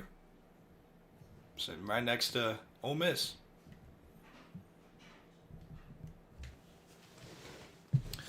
I have a lot. Looking around the room. First, I got a Bears one on the door over here because go Bears, Chicago Bears.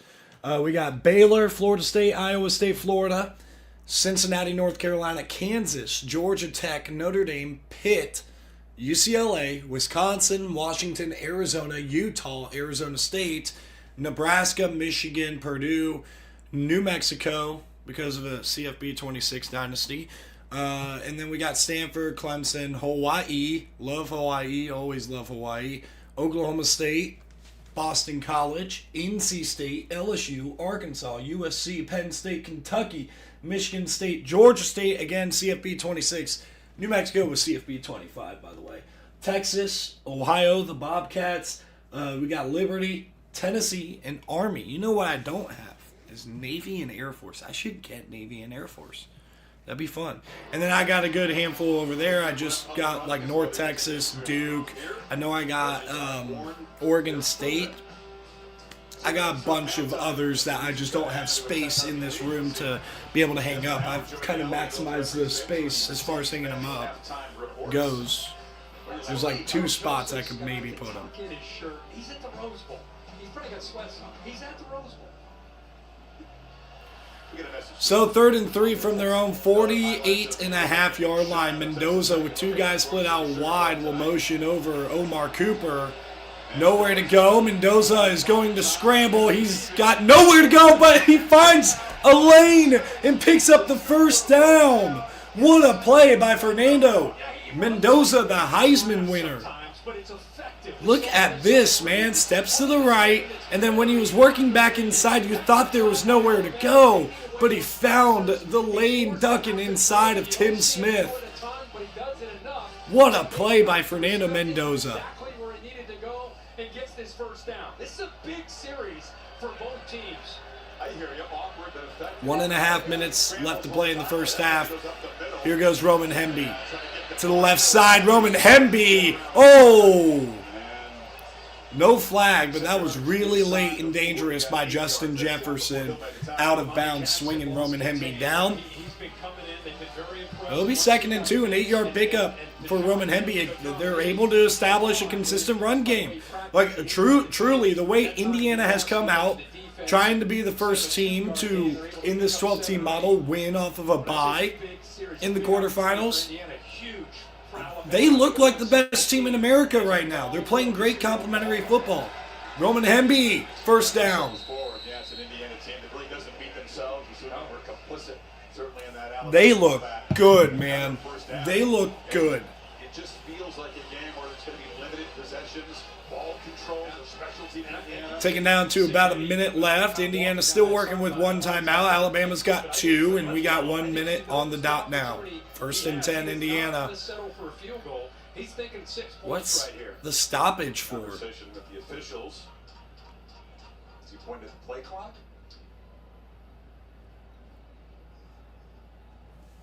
He's talking to Mendoza. Look at him. I got this.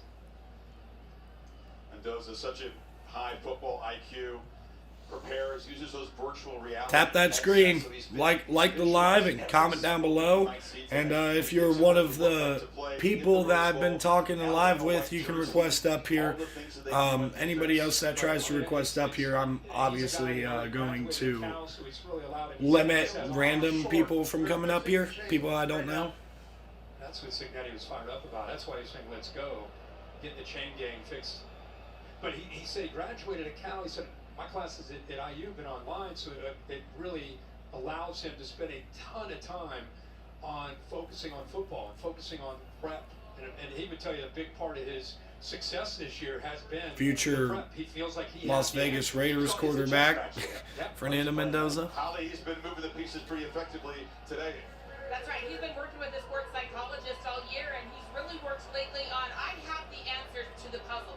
I know where So they put a minute 20 out there, and they marked him short of the first down. I thought he clearly got the first down. Excuse me. What is this disaster that we are seeing by the officiating crew right now? So he stepped into the building knowing his teammates, being able to call They're reviewing something. I don't know. I thought it was very obvious that he got the first down. That play was so long ago by now that maybe I'm just mistaken. Saying it's third and about a yard. How? Yeah, it's so clearly a first down. So clearly. Clearly, yeah. At least by a yard. What is that?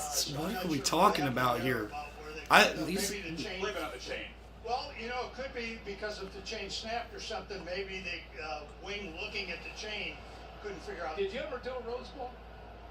No, because when I was on the field, it was Pac-12 and Big Ten, and you had to have neutral officials. Oh, you're one of the best. I can't believe you didn't get your shot. I had a chance to do some others. But Oh, I know you did. being here with you guys for 6 years in a row has been phenomenal. Oh, isn't it great? Great to have you. Not a bad view. You know, to follow up what Holly was saying, when Mendoza went to New York for the Heisman Trophy ceremony, nobody's ever done this as a finalist. Asked them to send him pictures of all the past winners who were going to be there with some bio, so he could study up what these guys had done. You know, in case he runs into Mike Garrett, and that is incredible. Think about that. No one's ever done that. You didn't tell me that. I had no idea. The big thing is, can he pass the test? Can he go up to Mike Rosita and say, hey, how are you? Good to see you, Mike. Hey, those 2,000 yards you had back there, Eddie Freeways are not this. 33-yard line. It'll be first and 10 from the 33-yard line. Shows you how he thinks, man. No stone unturned in his preparation. And there's a first down, and clearly, bad spot. You know, it's the first time I had a chance to sit down with him in a room yesterday, and you know, you have your perceptions of watching him, and you're really impressed, but then you sit down with him and you walk away. But saving Indiana a lot of time here, so you got to get that right play call ready and get up to the line of scrimmage here. Whoa, whoa, whoa, whoa. I don't know why the messages weren't just loading there, but who's yours? Yeah, well, I'm not streaming the game necessarily, and there's Roman Hemby again. Trying to get out of bounds. It looks like they're going to mark him out of bounds after about a 6-yard pickup for Roman Hemby. Hey, look, Ohio State was -10 on the scoreboard. I took a hard L with my takes on that game. Yeah, Indiana's really looking like one of the best teams, the best team in America. I said that a little bit ago. 77 yards rushing in the first half is really impressive. Mendoza dumps it off to him, or that's Kalon Black. And Black has a first down. Near the 15, got 11 more. It's kind of just a different gear. You know, whether he's running the football or catching the ball, just the ability to be able to accelerate. Here he is just checking it down and then making a linebacker miss. Mendoza to the sideline. Nowakowski. Cignetti's favorite word out of all of them, and Alabama's really give it on defense. He said execution and efficiency, and like you knew when they got this ball or this opportunity, a little over 2 minutes to go, they were thinking about this is a big chance here after the turnover by Ty Simpson. We don't want to be conservative. Let's get aggressive. 2nd and 5. Hold on here. Mendoza spreading the ball around. 5 guys have caught passes. Handoff. Run by Kalon Black down to about the 5. They give him the first down. 1 timeout, 40 seconds, clock's ticking. Not yet, but this is a offense that right now I think has a lot of confidence in how they are attacking. And I will say, for fans that don't know, Kalon Black, this back that you're watching, number 8. So now what do? Do you keep it on the ground, call a timeout, and throw a couple end zone plays? So you got one-on-one at the top. They're not going to take it. They're going to try to run it in with Kalon Black, who gets down inside the 2, and the timeout, Indiana, with 20 seconds left. 18 seconds. They said 18 seconds. I think they're about to put about 2 or 3 seconds back on the clock. It doesn't make much of a difference, though. From Notre Dame, the center really kind of setting the tone. Drew Evans as well, the left guard. You think about Indiana, they're going to be able to win the line of scrimmage. Look at that effort in the interior there. I think you add into that the way the running style of these backs behind the Yeah, I'll give Cristobal a lot of credit, by the way. Hey, I've been a big Mario doubter, and like I've always loved how he builds his program. It's just some of the game management stuff has always been rough, but yesterday it was perfect. You know, when they were needing to get down the field on that last drive too. Great play calls by Shannon Dawson down the stretch, and great execution by that O-line and Mark Fletcher and Brown, Shamar Brown. There's only one Bo Jackson, right? I mean, we agree on that. But you're right, Holly. And Black and Hemby are a terrific 1-2 punch. The passing game gets a lot of the attention, but tremendous balance. Yeah. Here they are on the doorstep now. Yeah, it's still one of these offenses that is set up with the offensive line's efficiency and their ability to run the football. And they don't make mistakes. They don't blow assignments. Tomorrow, the portal opens up, guys. Keep your eye out on news. Kind of surprise them. They really don't miss. 6 offensive For the next few days after that. Second goal. No more timeouts to work with. Going to the air. He's got a man wide open. It's Omar Cooper with 17 seconds to play in the first half. Indiana out in front, big. Man coverage, and Omar Cooper, who's been making plays all year for Indiana, just runs away from Xavier Brown. It was a mesh concept, but really it was just the speed of Cooper. He outran Xavier. He would have had either Cooper or Becker there. 11 plays, 58 yards. Heck of a drive, very efficient. Never had a doubt. That was their plan, score with as little time as possible.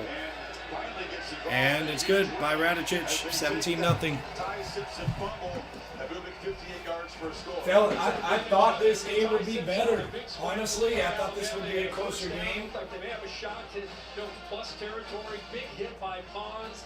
Indiana pounces on top of that, and then they drive 11 plays, 58 yards, and there's that man-to-man. There wasn't anything super fancy. Hit the 1-yard line, play action, just trusted Cooper to outrun Brown to the corner, and he does. 12th touchdown of the season for Cooper. Mendoza is 10 of 12. 93 yards, 2 touchdowns. Remember, this game started with a pair of sacks in the opening series. Wow. The Tide were swarming on the pass rush. Wow. Since then, protection's held up. Indiana is dominating Tremendous bounce here in this game. Alabama, just like they were in Norman, down at 17-0 in a playoff game. You feel the challenge significant. Dominant. Yeah, it is very different just because of the efficiency. Kellen Moore 0-6 when trailing at half, so that trend will have to change. What a salute.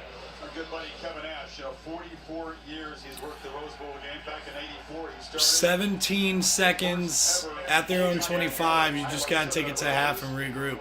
And stay there. He's now retiring after this game.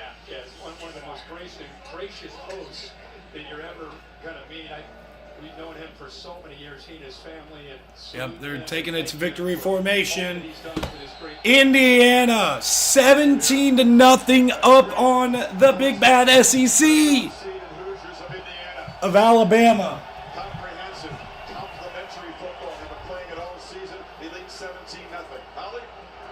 Well, Coach, after a first series that was tough, some sacks and a gain momentum. How have you been able to do that? Well, the defense has come up with some good stops, some pretty good field position. We had a nice mix of the run and the pass there, and made some key plays. So, they came out early in the game, all up. Blitz changed their presentation, threw us off a little bit. But, they get the ball first in the second half, and so still ball game.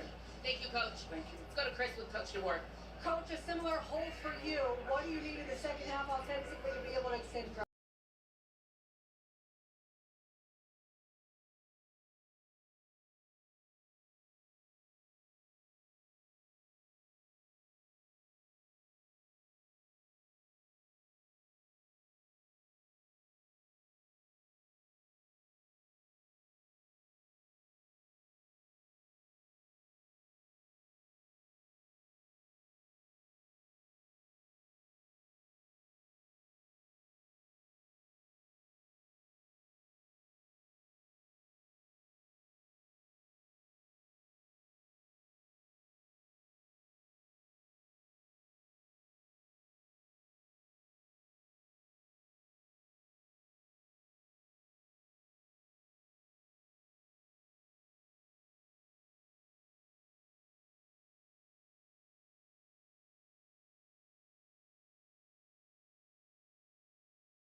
All right.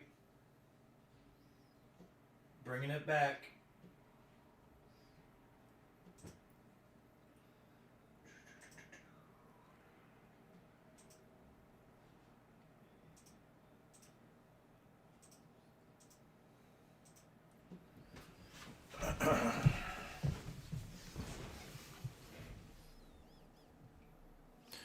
We are back over here.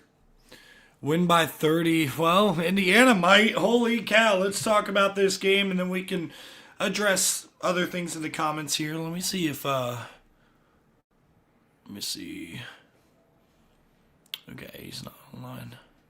So let's see if Seth was online. Anyway, 17-0, Indiana with the lead. So far to this point, you see Alabama on the ground right now, 11 carries for 29 yards. They are averaging 2.6 yards per carry as a team. Indiana, 3.6. So it's not like Indiana's just shoving it down their throat. But I think the big thing is they got both their running backs over 5 yards per carry. Mendoza taking sacks. Definitely not helping them in that category. But 5.3 yards per carry on 8 carries for 42 yards for Kalon Black. 11 carries for 56 yards for 5.1 yards per carry for Roman Hemby. No rushing touchdowns, both passing. Mendoza's 10 for 12, 93 yards, 2 touchdowns, 0 picks. He threw 1 touchdown to Charlie Becker, who had a 30-yard catch, and then the rest of the yards on that touchdown, I believe it was a 21-yard touchdown. Then you had Elijah Surratt, 3 for 16. Kalon Black, 1 for 11. E.J. Williams Jr. made a catch. They've gotten it to Nowakowski twice, and then Omar Cooper had that 1-yard touchdown on the crosser. Isaiah Jones with the crucial fumble recovery. The fumble forced by D'Angelo Pons in that back end. Ty Simpson right now 10 for 13, 64 yards. Still playing pretty efficient football, but that fumble very critical on a nice 9-yard run that ended up not being so nice at the end of it.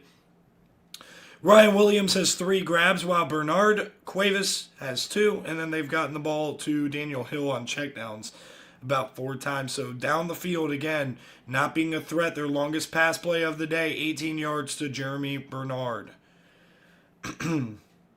So all in all, when you're looking at this game, you look at the drive chart. It started off very well for the Alabama defense, and then Alabama had a nice drive going, but ended up stalling out for a punt. Slam Bama, no. They're not coming back, in my opinion. But we'll see how it goes. Anyway, on the second Indiana drive of the game, they ended up coming up with a field goal, but it was a 16-play, 84-yard, 8-minute, and 55-second drive.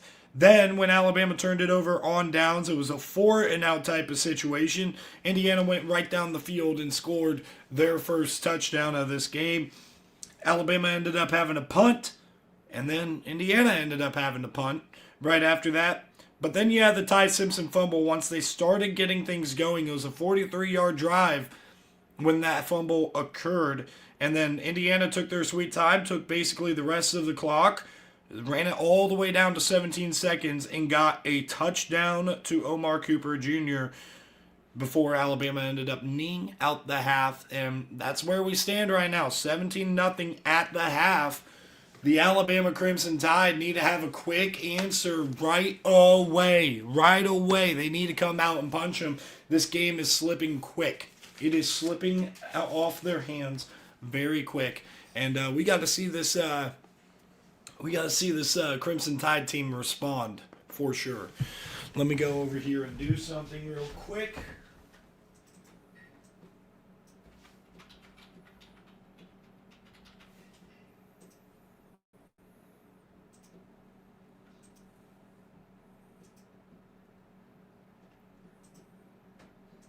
Just going to add this. So that way we're prepared for the third quarter.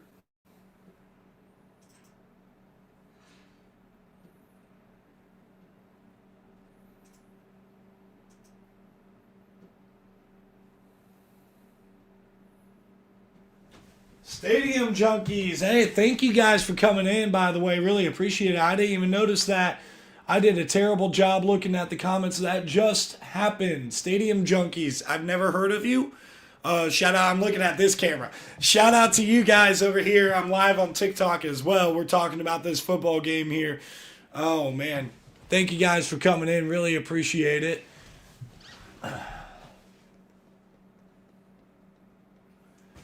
Dex BL, thank you guys. Thank you guys for commenting.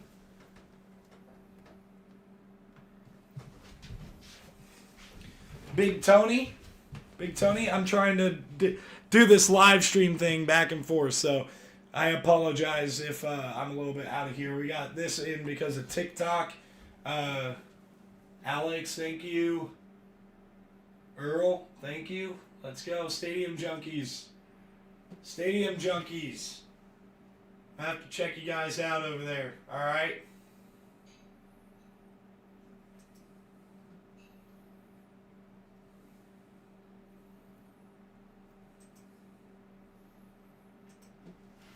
Man, you guys are awesome. Really appreciate you guys. Really appreciate all of you guys for coming in on YouTube. And if you're here on TikTok, you can go check out my YouTube. Just look up Bash's College Football Show. It will show up for you. You're going to see me live with a game live watch thumbnail. It's a great time over on YouTube. We're trying to be more consistent over there. Let's see.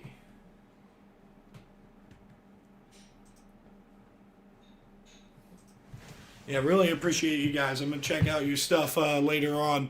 I'm not going to live stream during the Ole Miss Georgia game, so I might be in TikTok lives though. We'll see. But I got to work tomorrow, unfortunately, so got to be winding down a little bit. And if I'm live streaming, I'll be too worked up to go straight to bed after the game.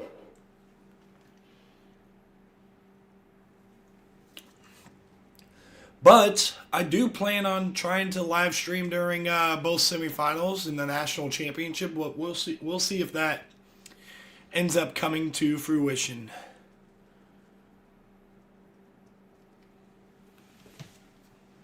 It's getting warm in here. Crack a window. Oh, there we go. Get a breeze going. That's not super loud.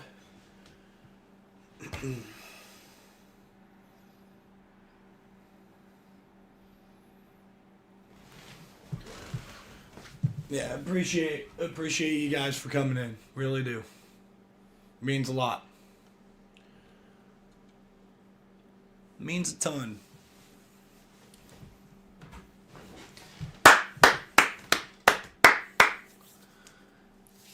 Halftime here, and you're starting to see the sun shine over the Rose Bowl. Like we've talked about so many times throughout the years, it's a beautiful setting in Pasadena, California. One of the most iconic venues in all of sports.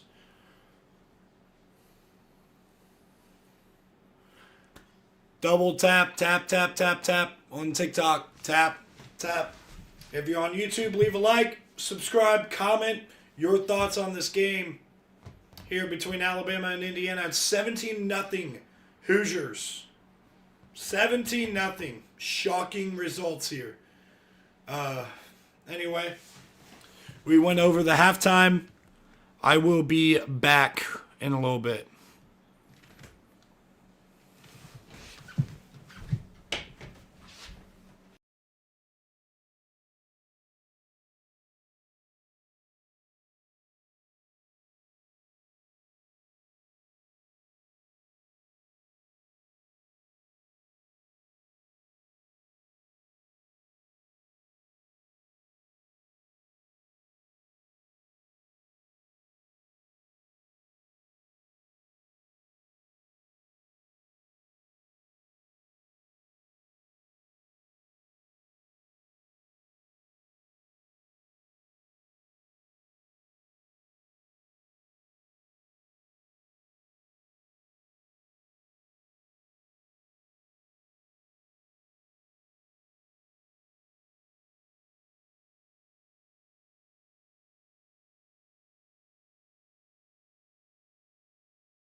Keep your head down. Let's go.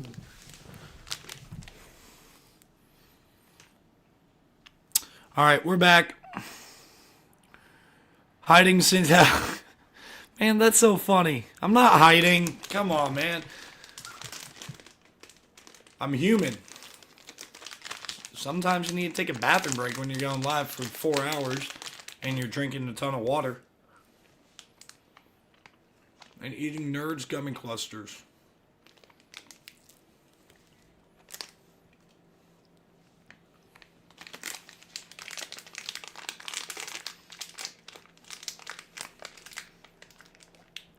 $17-0. Shocking first half a little bit for me. I'm not gonna lie. I picked Indiana to win 27-10, but the context of that was I thought crucial turnovers would completely flip this game the other way around. That's what I thought was going to happen.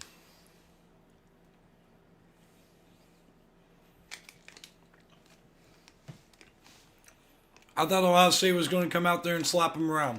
They didn't do it. I was wrong.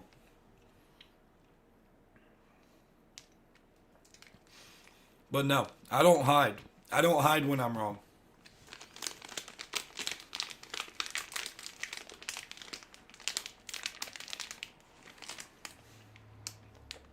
Shout out to Miami. They earned it. They deserved it. And congratulations to you, Miami fans. And as a Buckeye fan, I hope we regroup and do better next year.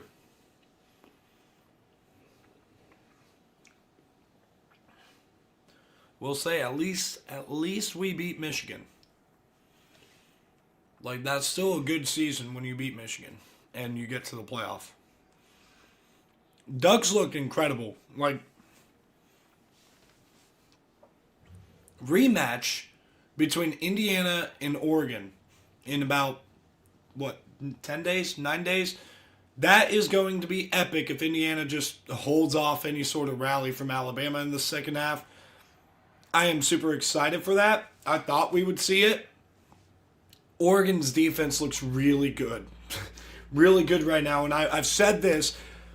Their approach last year, they had a lot of vets who were kind of undersized and not athletically super impressive in the secondary. And as a result, you saw Ohio State, who is athletically superior on the perimeter, just dice them up in the Rose Bowl last year. What they ended up doing this offseason is get a lot of size, a lot of athleticism, but they were very young, wet behind the ears, and they had to play some football to get to the level that they're playing at now. And they played a lot of football, and having a close call against Iowa, the loss against Indiana, every game they progress, and eventually that defense started playing at a high level, and they completely shut down Caleb Douglas, Coy Eakin, Reggie Virgil, that pass game that Texas Tech can have, and they're very physical up front on defense, always has been, always really experienced with guys like Mateo Uiagalelei, and then they also have Bryce Betcher. I love Bryce Betcher, watching him play. Their defense has turned into the real deal, and I am super excited if Indiana finishes this game off. I am super excited to see that rematch in a few days. What else? Anyway, I'm done ranting there. Ain't no one stopping Indiana. Them boys are the villains of CFB. That's great. That's great right there. Indiana is on a mission. Them Hoosiers going to win the Natty, and I don't think it will be close. Ooh.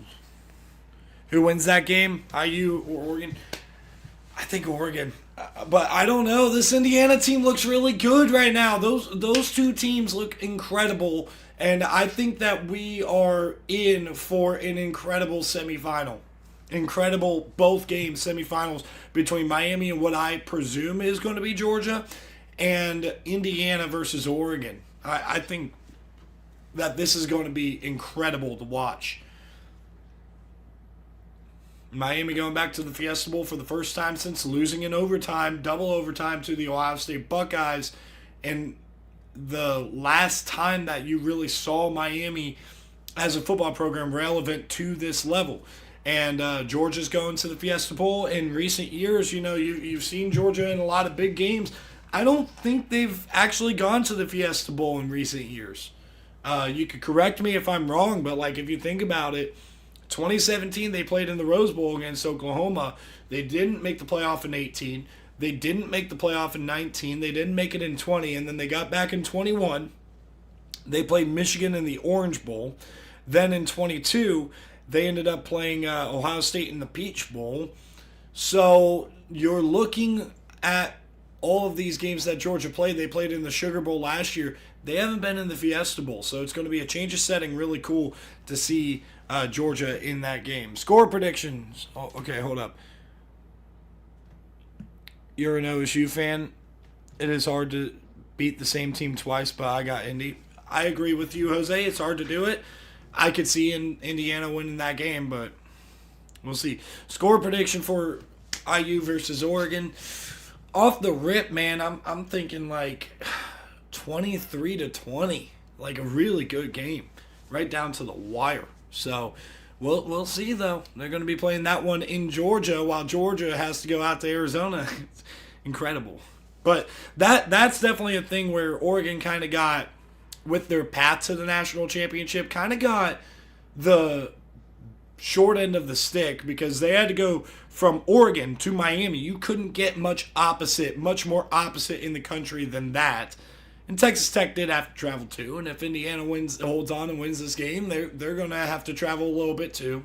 But then you got to go back home, go and practice for a few days, and then you're flying back to Atlanta. So that all that travel, man, it would be very impressive if they just get to the national championship where, oh yeah, they'd be going back to Miami. It's incredible. But hey, shout out to them.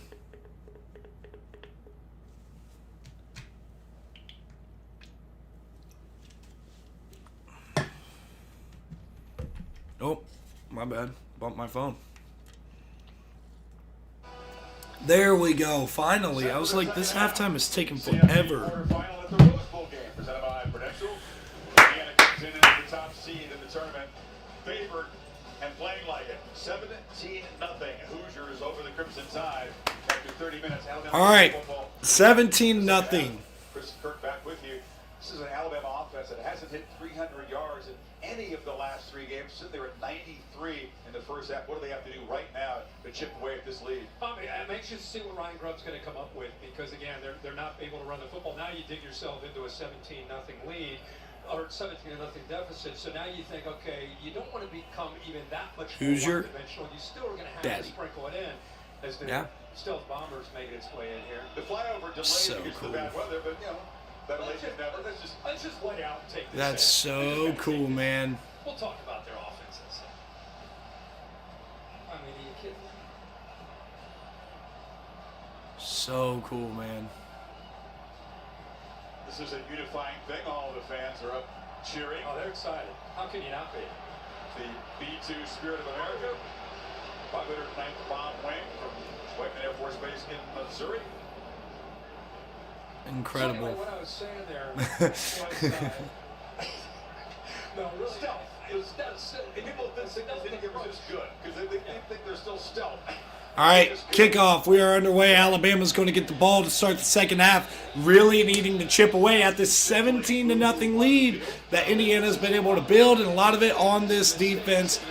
Huge stop on fourth down inside the Alabama 40, leading to the Charlie Becker touchdown, and then the fumble by Ty Simpson, forced by D'Angelo Pons, leading to the Omar Cooper 1 yard crossing route touchdown, where they've gone after Xavier Brown a good bit. But for now, Ty Simpson in this Alabama offense on the field,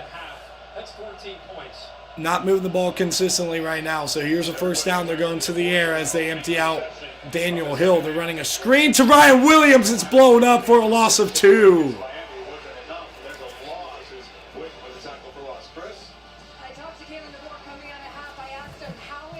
Wow. That's not the way you want to start. I watched him warming up. You could tell throwing the ball. He seemed a bit uncomfortable. DeBoer told his offense, listen, there's no 17-point touchdown. We just got to let it rip and be loose. 11 for 14, 62 yards. Again, not stretching it down the field whatsoever as Ty Simpson in this offense. Cuevas moves in motion. Now they shift out Kevin Riley. And pressure in his face, batted down. Mario Landino gets the pressure in the face of Ty Simpson. And we got a third down. I'd take that. I say, no, I don't take videos down. If I'm wrong, I'm wrong. We don't run away from it, man. Come on. Come on.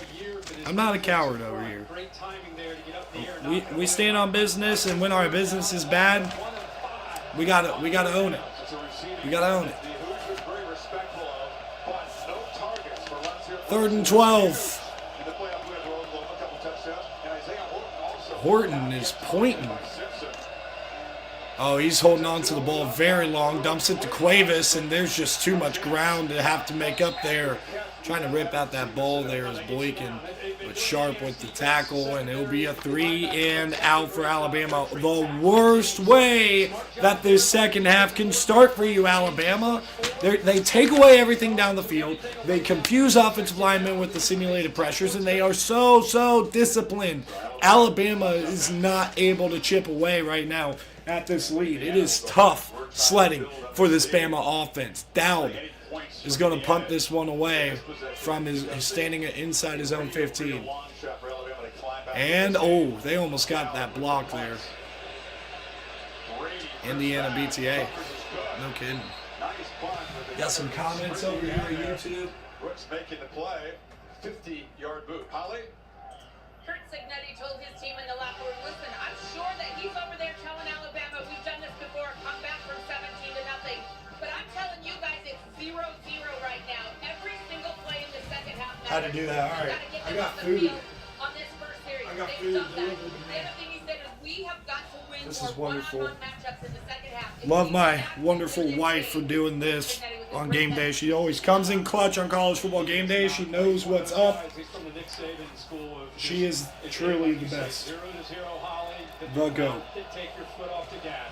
Ball at the 21-yard line. Indiana takes over. First down run. Roman Hemby gets the edge. Hemby cuts up field and gets a gain of 3. Good run. There are some similarities. We're not familiar with Buffalo chicken sliders. But Indiana University of Pennsylvania, Elon, they made the FCS playoffs. James Madison, obviously, they went from the FCS into the FBS. But These are incredible.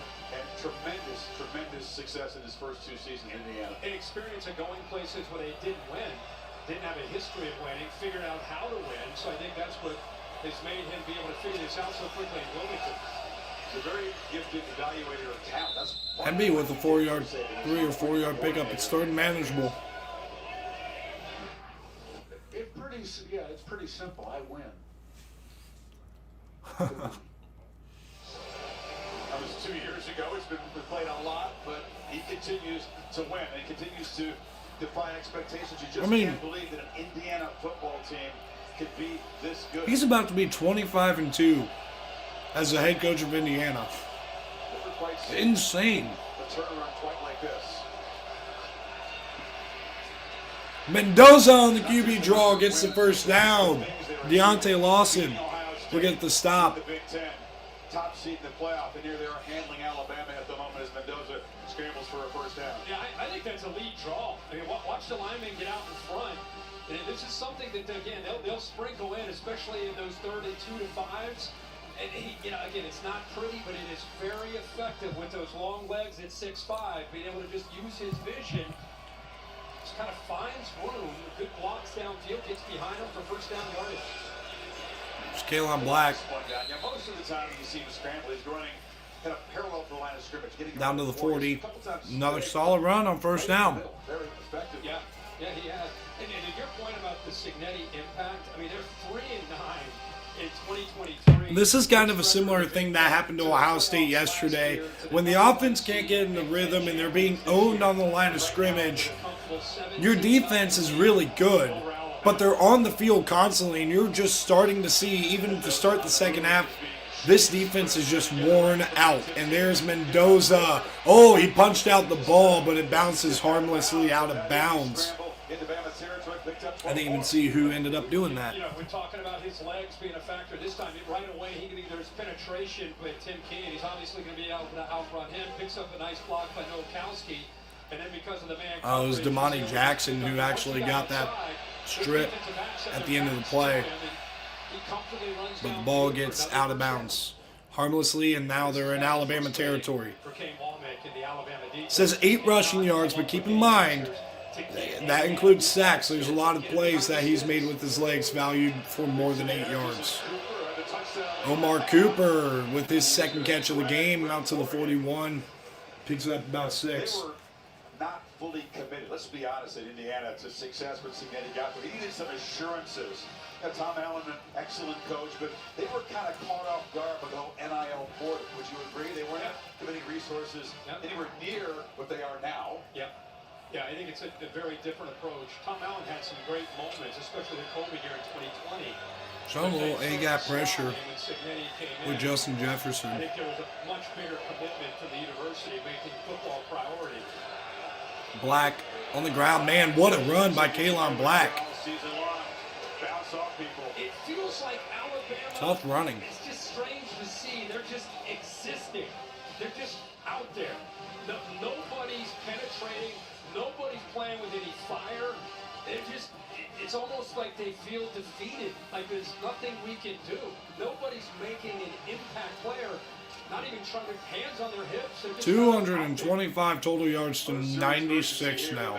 More than just existing at the moment.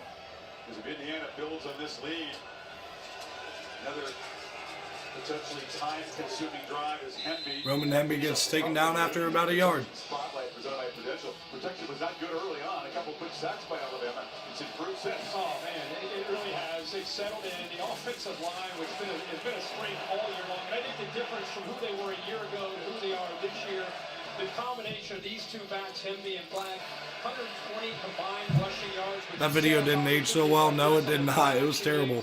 Terrible. Their vertical threat. They've just been, after that opening drive, it's been them dictating. Probably the biggest L take that I've ever had on this channel since I started this TikTok back in 21. Way up the middle. Talk about frustrating again. Whether it's a design run or a scramble, he picks up 8 more. Yeah, well, I want you to watch the left guard just to give you an idea of the energy and the attitude here. Yeah, didn't age well. Watch Drew Evans. You need some help, bang. How's that? And then, everybody's covered downfield. At one point, they're going to realize at 15, the Heisman Trophy winner, he can run. You might want to account for him because he's taken off his yards. A lot of times just off schedule and creating, but there's no Alabama desperately in the worst way needs to get off the field here. Mendoza's going to the air, and he's going for the end zone. Wide open, Elijah Surratt. So these top 3 wide receiver targets, all 3 have touchdowns in this ball game. Indiana is rolling against the Crimson Tide in Pasadena. This is getting ugly. So wrong. So wrong. I'll own it. I don't run away from it. Are those Boo Birds I hear? Those sound like Boo Birds. Oh, brother. 24-0. I'm going to go update that graphic on YouTube. 79 yards in 10 plays. Almost 6 minutes. Yeah, this is pretty easy. He's on the outside to your far left. You'll see him come into play. A little slant and go. Goes right by the freshman. Ball's thrown right where it needs to be. The offensive line has a heck of a drive. Indiana takes their first possession after stopping Alabama's offense. They go right down to extend their lead. They're up 24.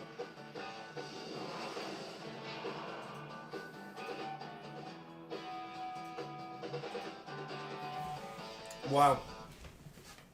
I mean, dude, I thought Indiana would win this game. I did not expect it to be this one-sided. But now you know. Now you know how good Indiana is if you doubted them already.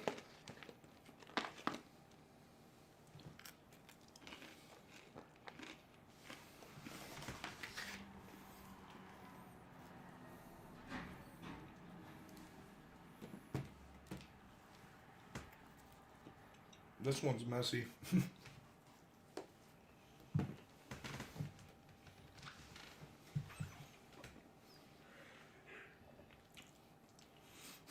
This one's definitely messy.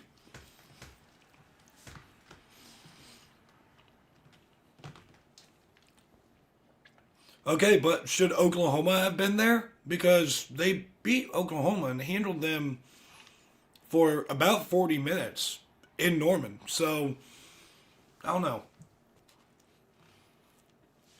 It's not an argument I care to have anymore. It's just not.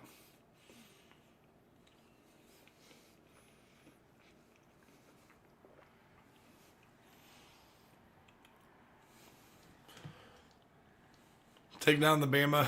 No. These are all the playoff teams. That'd be funny, though.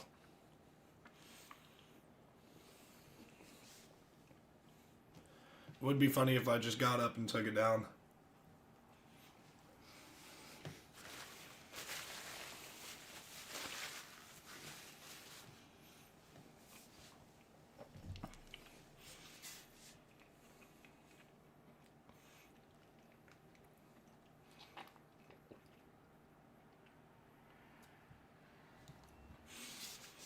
All right, I mean, this is interesting. I'm starting to think about it. What's up, Dante? What do you mean, do you see this man? What do you mean? You got back off, dog. Oh, I thought you were saying, do you see this man? Yeah. I'm watching it. Look, defense is getting worn out because the offense can't possess the ball. They can't stay on the field.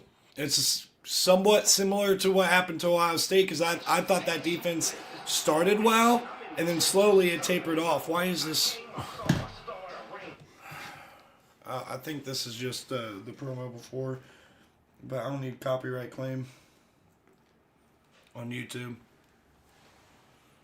Thanks for the follow, Shane.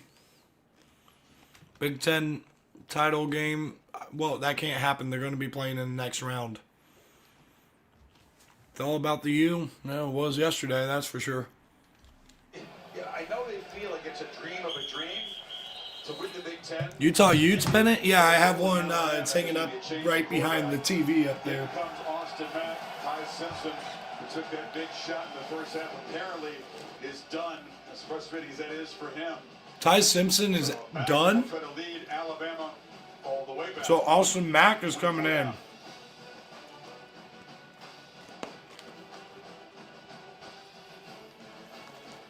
Wow. Didn't expect to hear that. But Ty Simpson will not go back into the game. Austin Mack or Keelan Russell? I kind of want to see Keelan Russell, not going to lie. I'm more curious about Keelan Russell.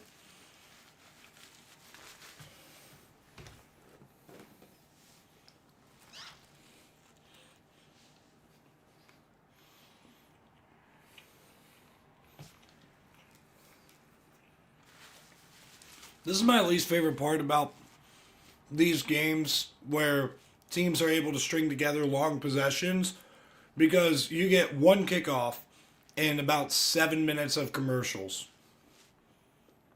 in the same time that just took to kick it off. So from touchdown to first snap of the next drive, sometimes you have it be like 7-8 minutes. It's annoying. It's really annoying.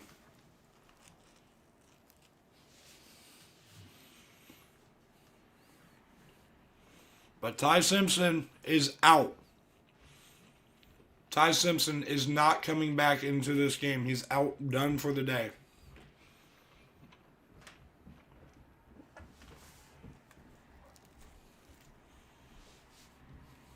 No more Ty Simpson the rest of the game. These are so good. Wonderful dinner.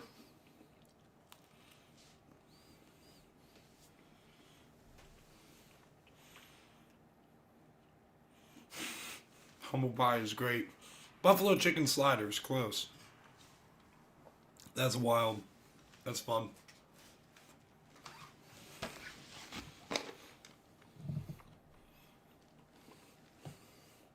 Hey, I'm pretty humble over here. The The CFP quarterfinal at the Rose Bowl game, presented by Prudential, is brought to you by Allstate. You're in good hands. Capital One, what's in your wallet? And Gatorade. Until today, that was it for Indiana's history at the Rose Bowl. 58 years ago, a couple of O.J. Simpson touchdowns. SC beat it 14-3. But again, the past irrelevant to this man and this group of Indiana players. Chris? Austin Mack in the game. The Austin Mack's ball game for Alabama. They have benched Ty Simpson. This was a coach's decision because of what occurred after this hit in the first half. He received treatment during halftime, but every time he threw the ball, he was grimacing, just did not have the zip on it. They were both warming up before this, and then Coach went to Simpson and said, "You're going to need to take a rest." He did go into the injury tent. Oh, that's heartbreaking for Ty Simpson. It's heartbreaking for Ty Simpson, man. It's really tough. So, Austin Mack in the game for Alabama, 12 for 16, 67 yards, throwing 17 added on the ground for Ty Simpson. Here's Austin Mack, first down. Been in Kalen DeBoer's system for a little while now. Mack throws quickly out to Jam Miller. I guess you got to take this like one completion at a time. Get a one. Down at a time. You're down 24 points. Yeah, I mean, he came over with Kalen It's DeBoer. 24-0 Indiana. I remember looking at him as a true freshman when Washington made their run with Michael Penix and looked at Kalen DeBoer one time in warm-ups. I said, "Wow, this guy." He goes, "Oh." I mean, he can You're still getting beat up? flip What? his wrist and throw it Brian Day 55, was 60 the yards problem easily. yesterday. His So he's play got calling all of was his sus. abilities and played a lot of ball. Don't necessarily agree. Where's your Hoosiers banner? It's right over here. Got the bye weeks at the end there. 13 for 16 as a passer. On the move. I think so. I think Georgia shouldn't have a problem. And Austin Mack takes off and gets the first down out to the 39-yard line. Good run by Austin Mack. He's got a little bit more pep in his step. Has the ability to do a lot of things, not just throwing as you see running. But it has been a tough couple years for the SEC in this new 12-team college football playoff, especially against the Big Ten. Now, that's always a debate between the two conferences. In the Big Ten, not only Ohio State and Michigan winning the last two titles, but you look at the rest of these bowl games, where the Big Ten, for the most part, has flexed its muscles on the SEC. Big time. Looking at a Big Ten semifinal. The Hoosiers finish the job here. Daniel Hill gets a gain of 1 out to the 40, stacked up by Isaiah Jones. They came up clutch late, but Oregon peaking at the moment. And it would be a rematch. So what to Miami last night? What? Miami beat us. They beat us. In the Rose Bowl, where Ohio State was at one point up 34. Yeah, a little bit. I mean, look, the Oklahoma-Alabama game was great to watch. I thought A&M and Miami was closer than it should have been. A&M definitely didn't take advantage of a lot of opportunities that were there. Mack ripping it sideline. Jeremy Bernard, first down.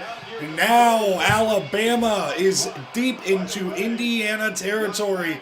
A heck of a strike there by Austin Mack. Thank you for liking.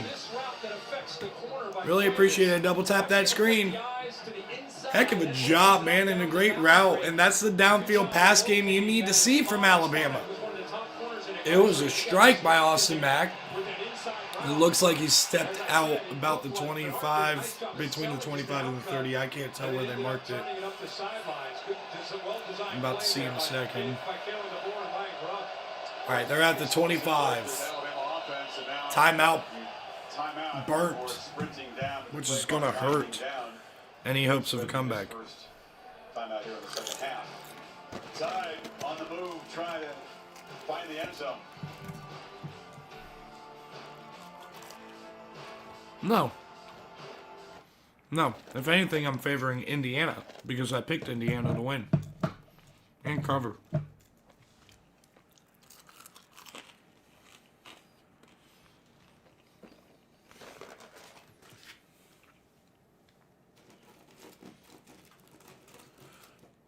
No, but I will say it was a heck of a throw by Austin Mack, right in stride, great route, and see if Alabama can get a little bit of juice going here in the third quarter. Try to make a late push.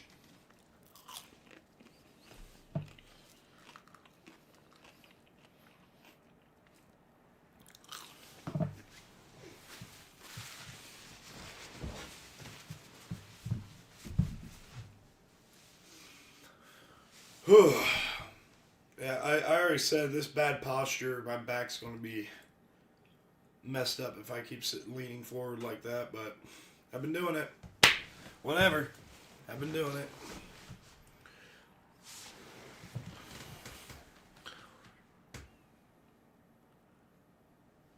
Yeah, you too, Jack. Appreciate you.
Man, these commercials are taking forever.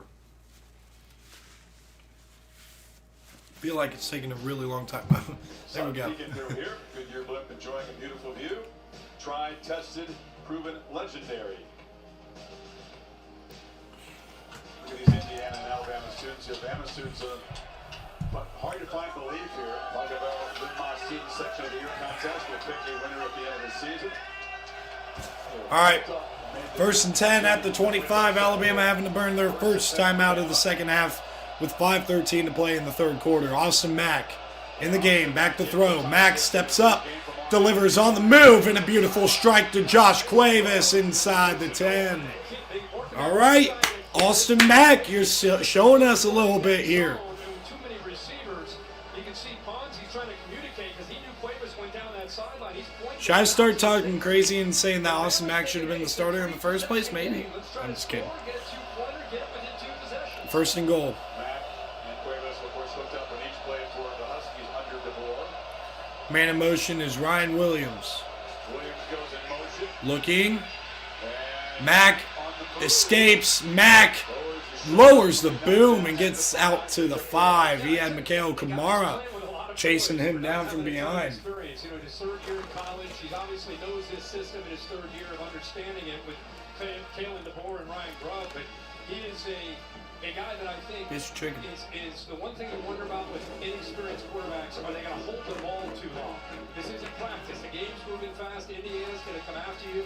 Can he get back there and make quick decisions? And if not, just pull it down and run. He's a big guy, being able to pull it down at 6'6", 235.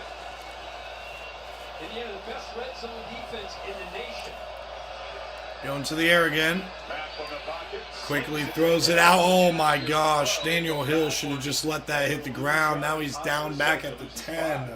Think about this. They played 13 games. Their 14th game that Indiana's played. They've allowed 6 touchdowns in the red zone all year long. Major area of improvement. And just remember, Brian Haynes, the defensive coordinator, we talked about him earlier. We need to talk about him a lot more. I think one of the top defensive coordinators in the country. A lot of people don't know him and don't talk about him enough. Grew up in Pickle, Ohio, does a heck of a job. Got to hurry here. They came out of the huddle late. Actually, they did get a reset of the play clock. So Trying to finish these French fries. A couple plays to get to 10 yards. He either did ball And we to did. come out, or he needs to make something happen with his legs. Bruiser showing pressure against the young quarterback. Bernard in motion and 3rd down long. He throws. Oh!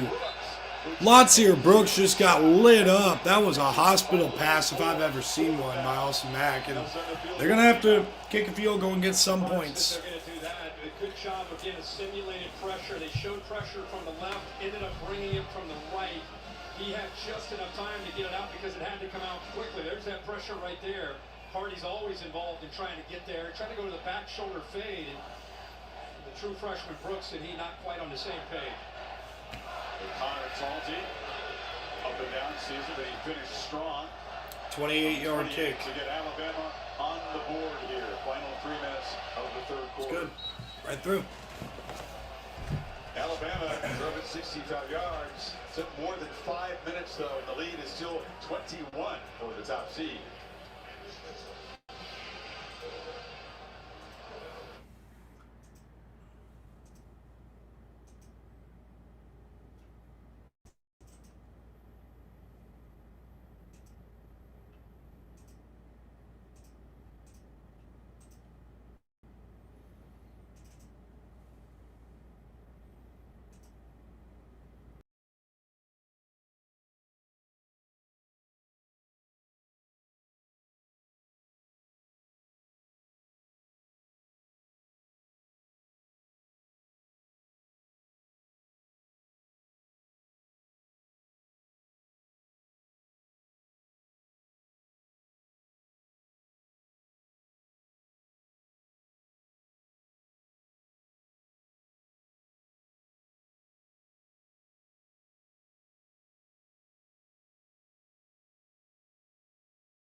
All right, hey, I'm not getting off yet, but I'm going to say I appreciate those of you that have come in to either live stream, those of you on YouTube or Twitch, and those of you on TikTok, of course, a little bit easier here.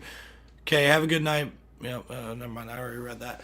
But I appreciate you guys coming in. I knew it wasn't going to pop off. We are still trying to build this up a little bit, and we've had some really good videos. We've had some really good content pop off specifically on TikTok before, but even YouTube, if I'm consistent with it, it grows. So I'm excited to give you guys a recap of these games tomorrow evening, and that's what we're going to do. We're going to run through it, all 4 games: Ohio State, Miami defeating the Buckeyes and stunning the number 2 team in America.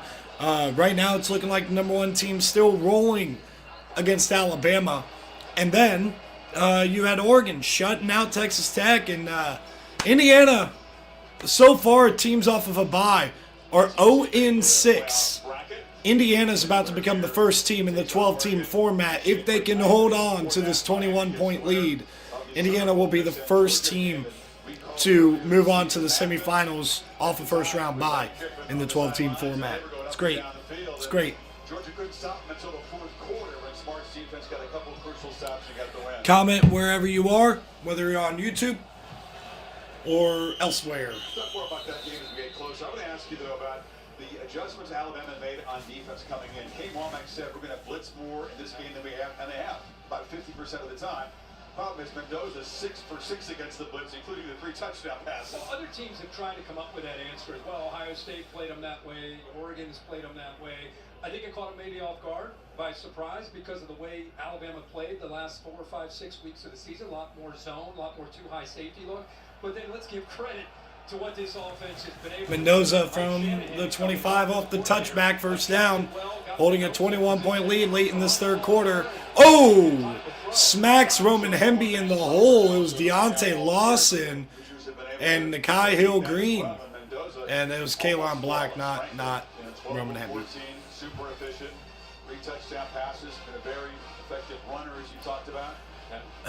It's always a good game when you have more touchdowns than incompletions. That right, Colin? That's 20 plus. They have to have a partnership with PFF because these are PFF stats for sure. Unless they're just keeping their own. I don't know. If they are, Give us a cheaper subscription model. Their terms most of this game. Nowakowski in motion, and now here is Kalon Black, who's chopped down again this time. I can't tell who that was. Taylor. Taylor, the true freshman. Oh. Much better job there. Indiana, again, they've had a ton of success running to the left. Huge third down here. Can Alabama get off the field and try to get back into this game? They're not completely out of it, but they need to get some quick stops on defense. And a 3-and-out here is a huge step in the right direction for that. Be methodical. They can run and throw it and chew up clock. And they got a quarterback operating at a very high 6 for 9 on third down is Indiana. 1 for 7 is Alabama. Third down and long. Mendoza with pressure. They handle it well, and Nowakowski breaks a tackle. And out to the 50, across the 50, and out of bounds at the 43-yard line in Alabama territory. These guys are unbelievable on third down. Calm, cool, collected. They pick up the blitz. They bring out Nowakowski on a wheel route, and it was a block release wheel. It was actually an out route, pardon me. And he broke one tackle. Bad tackling. And that, what can you say? But great job by Nowakowski after the catch. And everybody assumed that when they brought in Holden Stays from Tennessee, everybody assumed that he would be the starting tight end. But Riley Nowakowski has really been the go-to guy at the tight end spot. Kalon Black, touchdown saving tackle by Bray Hubbard. But that was the first down, and Indiana is 1 quarter away from the college football playoff semifinals, winning their first ever college football playoff game here in the Rose Bowl. This is incredible to see. Indiana fans, don't go talking crazy like this is a passing of a guard, but this is the best team I've seen in college football so far. I really don't know if I can comfortably try to say that Oregon's going to actually win that game. Just wow, man. Wow. Okay, thank you. I was trying to get rid of that.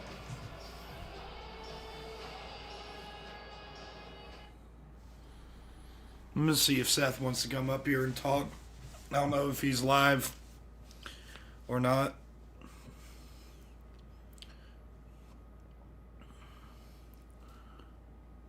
Notre Dame would have won it all. Well, they shouldn't have lost to A&M in Miami. I don't know what else to tell you. And again, I'm with you. I thought Notre Dame could win it all. But there was a reason they kept him out. It was justifiable why they kept him out. I would have, if it was me, if I was the one making the decision, if I was college football king and everything would be the same, I just decide who makes the college football playoff, I would have put Notre Dame in over Alabama. And I would have slid Miami up to the 9 spot. So it would have been, really, I would have slid Miami to the 8 spot, Notre Dame to the 9 spot. Let's get that rematch in the Miami Gardens. And then I would have had the 10 seed be Oklahoma, who beat Alabama. And I would have left Alabama out personally. That's how I was ranking it. But I'm just a guy in Ohio. And at the end of the day, the ones who had the decision to make can justifiably say that Alabama could get in over Notre Dame. The problem was how they handled it. Notre Dame should have never been ahead of Miami in the first place. And if Notre Dame, they were going to flip-flop Alabama and Notre Dame the whole time, Alabama should have been ranked above Notre Dame the whole time. Ooh, excuse me. Because those resume-building wins had been on Alabama's resume to start November when the first playoff rankings came out, and it never changed. In fact, it got worse because Tennessee fell off and Missouri fell off. So when those two teams fell off and all you really had was a win against Georgia, I don't know what to say, and a win against Vanderbilt, which didn't fall off. I don't know what to tell you. And if you are one of those people trying to promote conference superiority in the Big Ten, on behalf of my Buckeyes, I am terribly sorry for last night. But in all seriousness, though, the Big Ten is truly showing their depth. The fact that Ohio State got knocked out and now you're going to have 2 teams in the semifinals and you're guaranteed to have 1 SEC team in the semifinal, I'm going to be curious to see what happens here. So Georgia beat Ole Miss by 8 points back in October. I just, without Lane Kiffin, man, I can't imagine they win this game, especially their defense is not good. Indiana inside the 30. I forgot to switch that to fourth quarter, so I got to do that next commercial. Fourth quarter was the difference. Yeah, where Gunnar Stockton and Georgia started building a reputation of being resilient, and even though they would start slow, they find ways to win games in the second half. Trinidad Chambliss was brilliant all game, but it was just a couple of possessions. But I'm gonna wait to change it because Indiana may score here soon, and there's no reason for me to save a photo of the scoreboard already. Here's another handoff. Busting free is Kalon Black. Kalon Black sends Indiana to the Peach Bowl, baby. What a game by this Hoosier football team. Oh my gosh. I did not expect this. I don't think anybody expected this. I know plenty of Indiana fans who thought this game would be close. I thought that they would win by 17. I didn't think it would be as one-sided as this, as far as how it played out. I thought a couple crucial turnovers will swing momentum and Indiana would pull away. They've been up the whole time, dominating. Radicic knocks it through, 31-3. Also having the last 6 possessions, 4 touchdowns and a field goal. TDs on the last 3. 31. Holy cow. Hoosiers.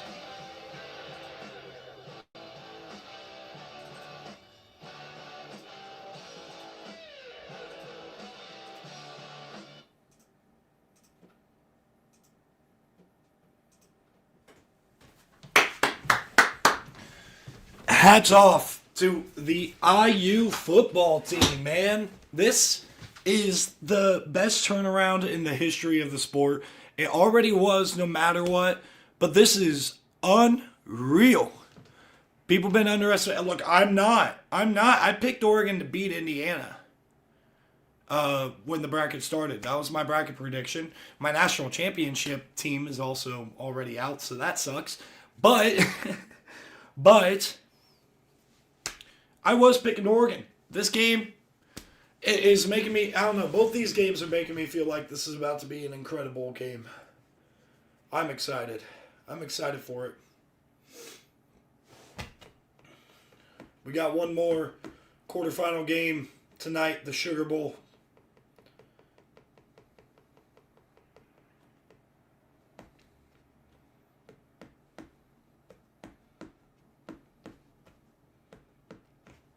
All right, I'm going to keep it live over on YouTube and Twitch.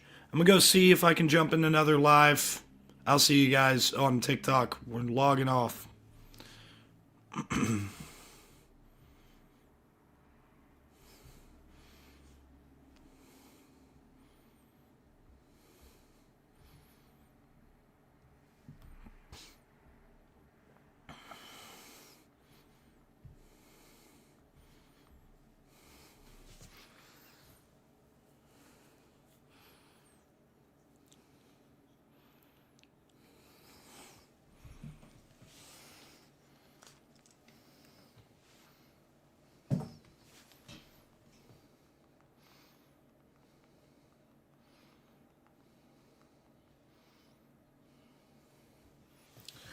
Oh, man. I'm going to lay down. My back hurts.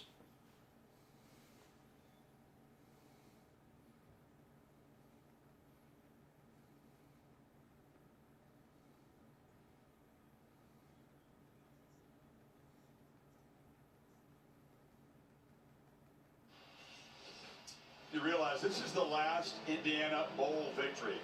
Trent Green of the Hoosiers in the Copper Bowl over Baylor, a shutout in 1991. You guys are sleeping on Bill Mallory's teams. I used to play against Bill Mallory's teams. They are always well coached. You go back to Lee Corso, he had some great teams. So this is unprecedented what Indiana is accomplishing right now. It's so cool to look around the Rose Bowl and see these Indiana fans celebrate. Put the CFP to the side. For Indiana fans, this is the Rose Bowl. They're at the Rose Bowl, and they're up 31-3 on Alabama. This is like the greatest day in their lives. Basketball provided some great moments. Indiana football, absolutely. Yeah, no doubt. It's incredible. Let's talk about this offensive line. Bob Hochstadt, again, the offensive line coach, bragging about it. He did a great job his years at Wisconsin. Now he's doing it in Bloomington. Talking about these backs and the ability to run downhill. It's because they double teams up to that linebacker, creating these holes. We've seen Hippie, we've seen Black. Both these guys are getting downhill, but it starts up front against Alabama, dominating the line of scrimmage, getting up to the backers in a matter of time to where these backs got loose and took them to the house, and they did that. But congrats to those guys right there, because that's where it starts.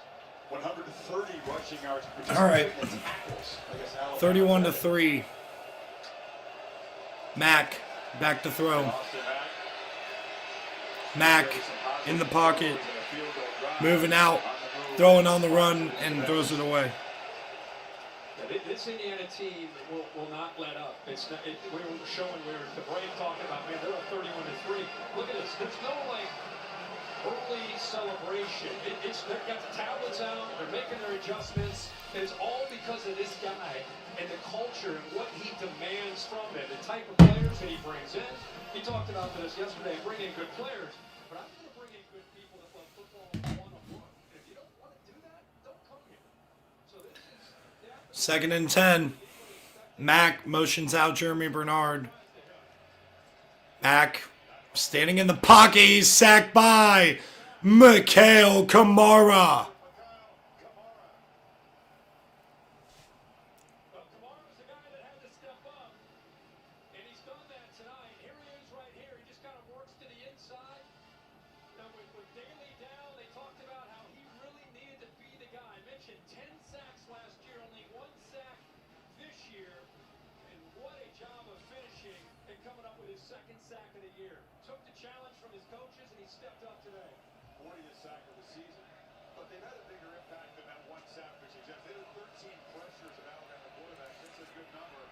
Throwing, no one's home.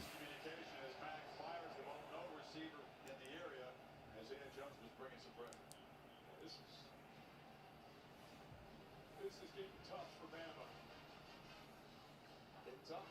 Well, I mean, trying hard here. There's no silver lining here. This is, you know, this subjective world that we live in with teams, who should be in, who should be out, all that kind of thing. Bama is definitely hurt themselves as far as their reputation on this big stage, not just this year, but overall. No doubt. I mean, they haven't performed well, but they have to understand they know football. They're playing a really good football team. And the better team is winning today.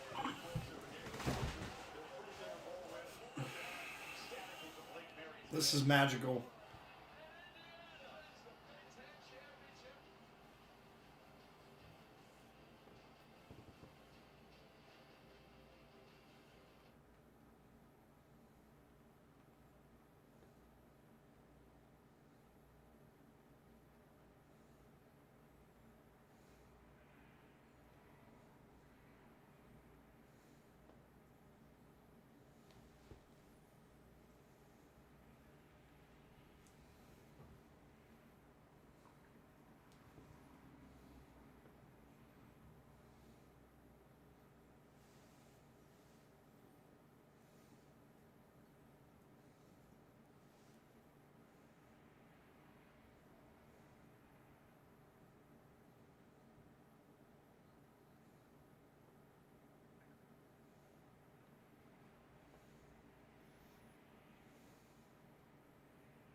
Presented by Prudential.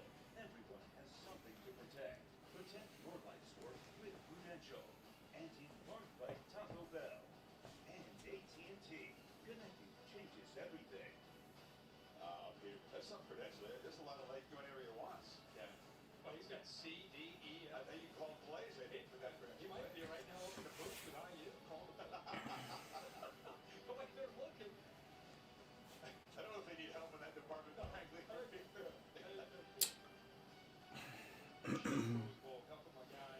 Look, I mean, All right. Indiana takes over from the 37-yard line, blowing out Alabama at this point, 31-3. Those is used misfits and cast-offs. He admits that that's kind of gotten overplayed. These are a lot of really good football players who are very experienced. And there's nothing funky about this underdog group here. This is a sheer display by a really talented... Tackle for a loss by Nakai Hill-Green, loss of 2. But if you go back to where they started, when they came out of high school, or they transferred from JMU or Maryland, maybe, they were looked at as guys that are too small or a little too slow. So I'm saying they're a great football team now, the keyword team. But what they were before they got here, they were a bunch of guys that just kind of had a chip on their shoulder and have something to fight on 30-83, and they're playing like it's 0-0. This isn't enough for them. Roman Hemby, 3-yard pickup. Overall, this group out here in the field is not some long shot funky underdog team. Not at all. But when they got here as a group, and I think that's what's so great about it is they really do buy into this world of the portal and this world of just So 3rd and 8. these guys, they really like to play together. You can feel that just being around them. Like, and that's those intangibles in today's game. That's the secret sauce. If you can find a way to get that, it's hard to do. If you figure it out, you got a chance to win a lot of games. They're showing blitz. It's a man blitz. Bringing the pressure, rolling out is Mendoza. He throws on the move. Omar Cooper. They are piling it on a little bit in Pasadena. Again against the safety, Deshaun Jones, one around. Look at that separation. You got one-on-one. You got the Heisman Trophy quarterback here. Out to the 25 of Alabama. Away from any kind of pressure. You give the safety to turn it back. Easy throw there, and a good job of separating there by Omar Cooper, who's having a great game. Only had 3 catches for 45 yards. Hadn't had a target until the touchdown that he caught late in the first half.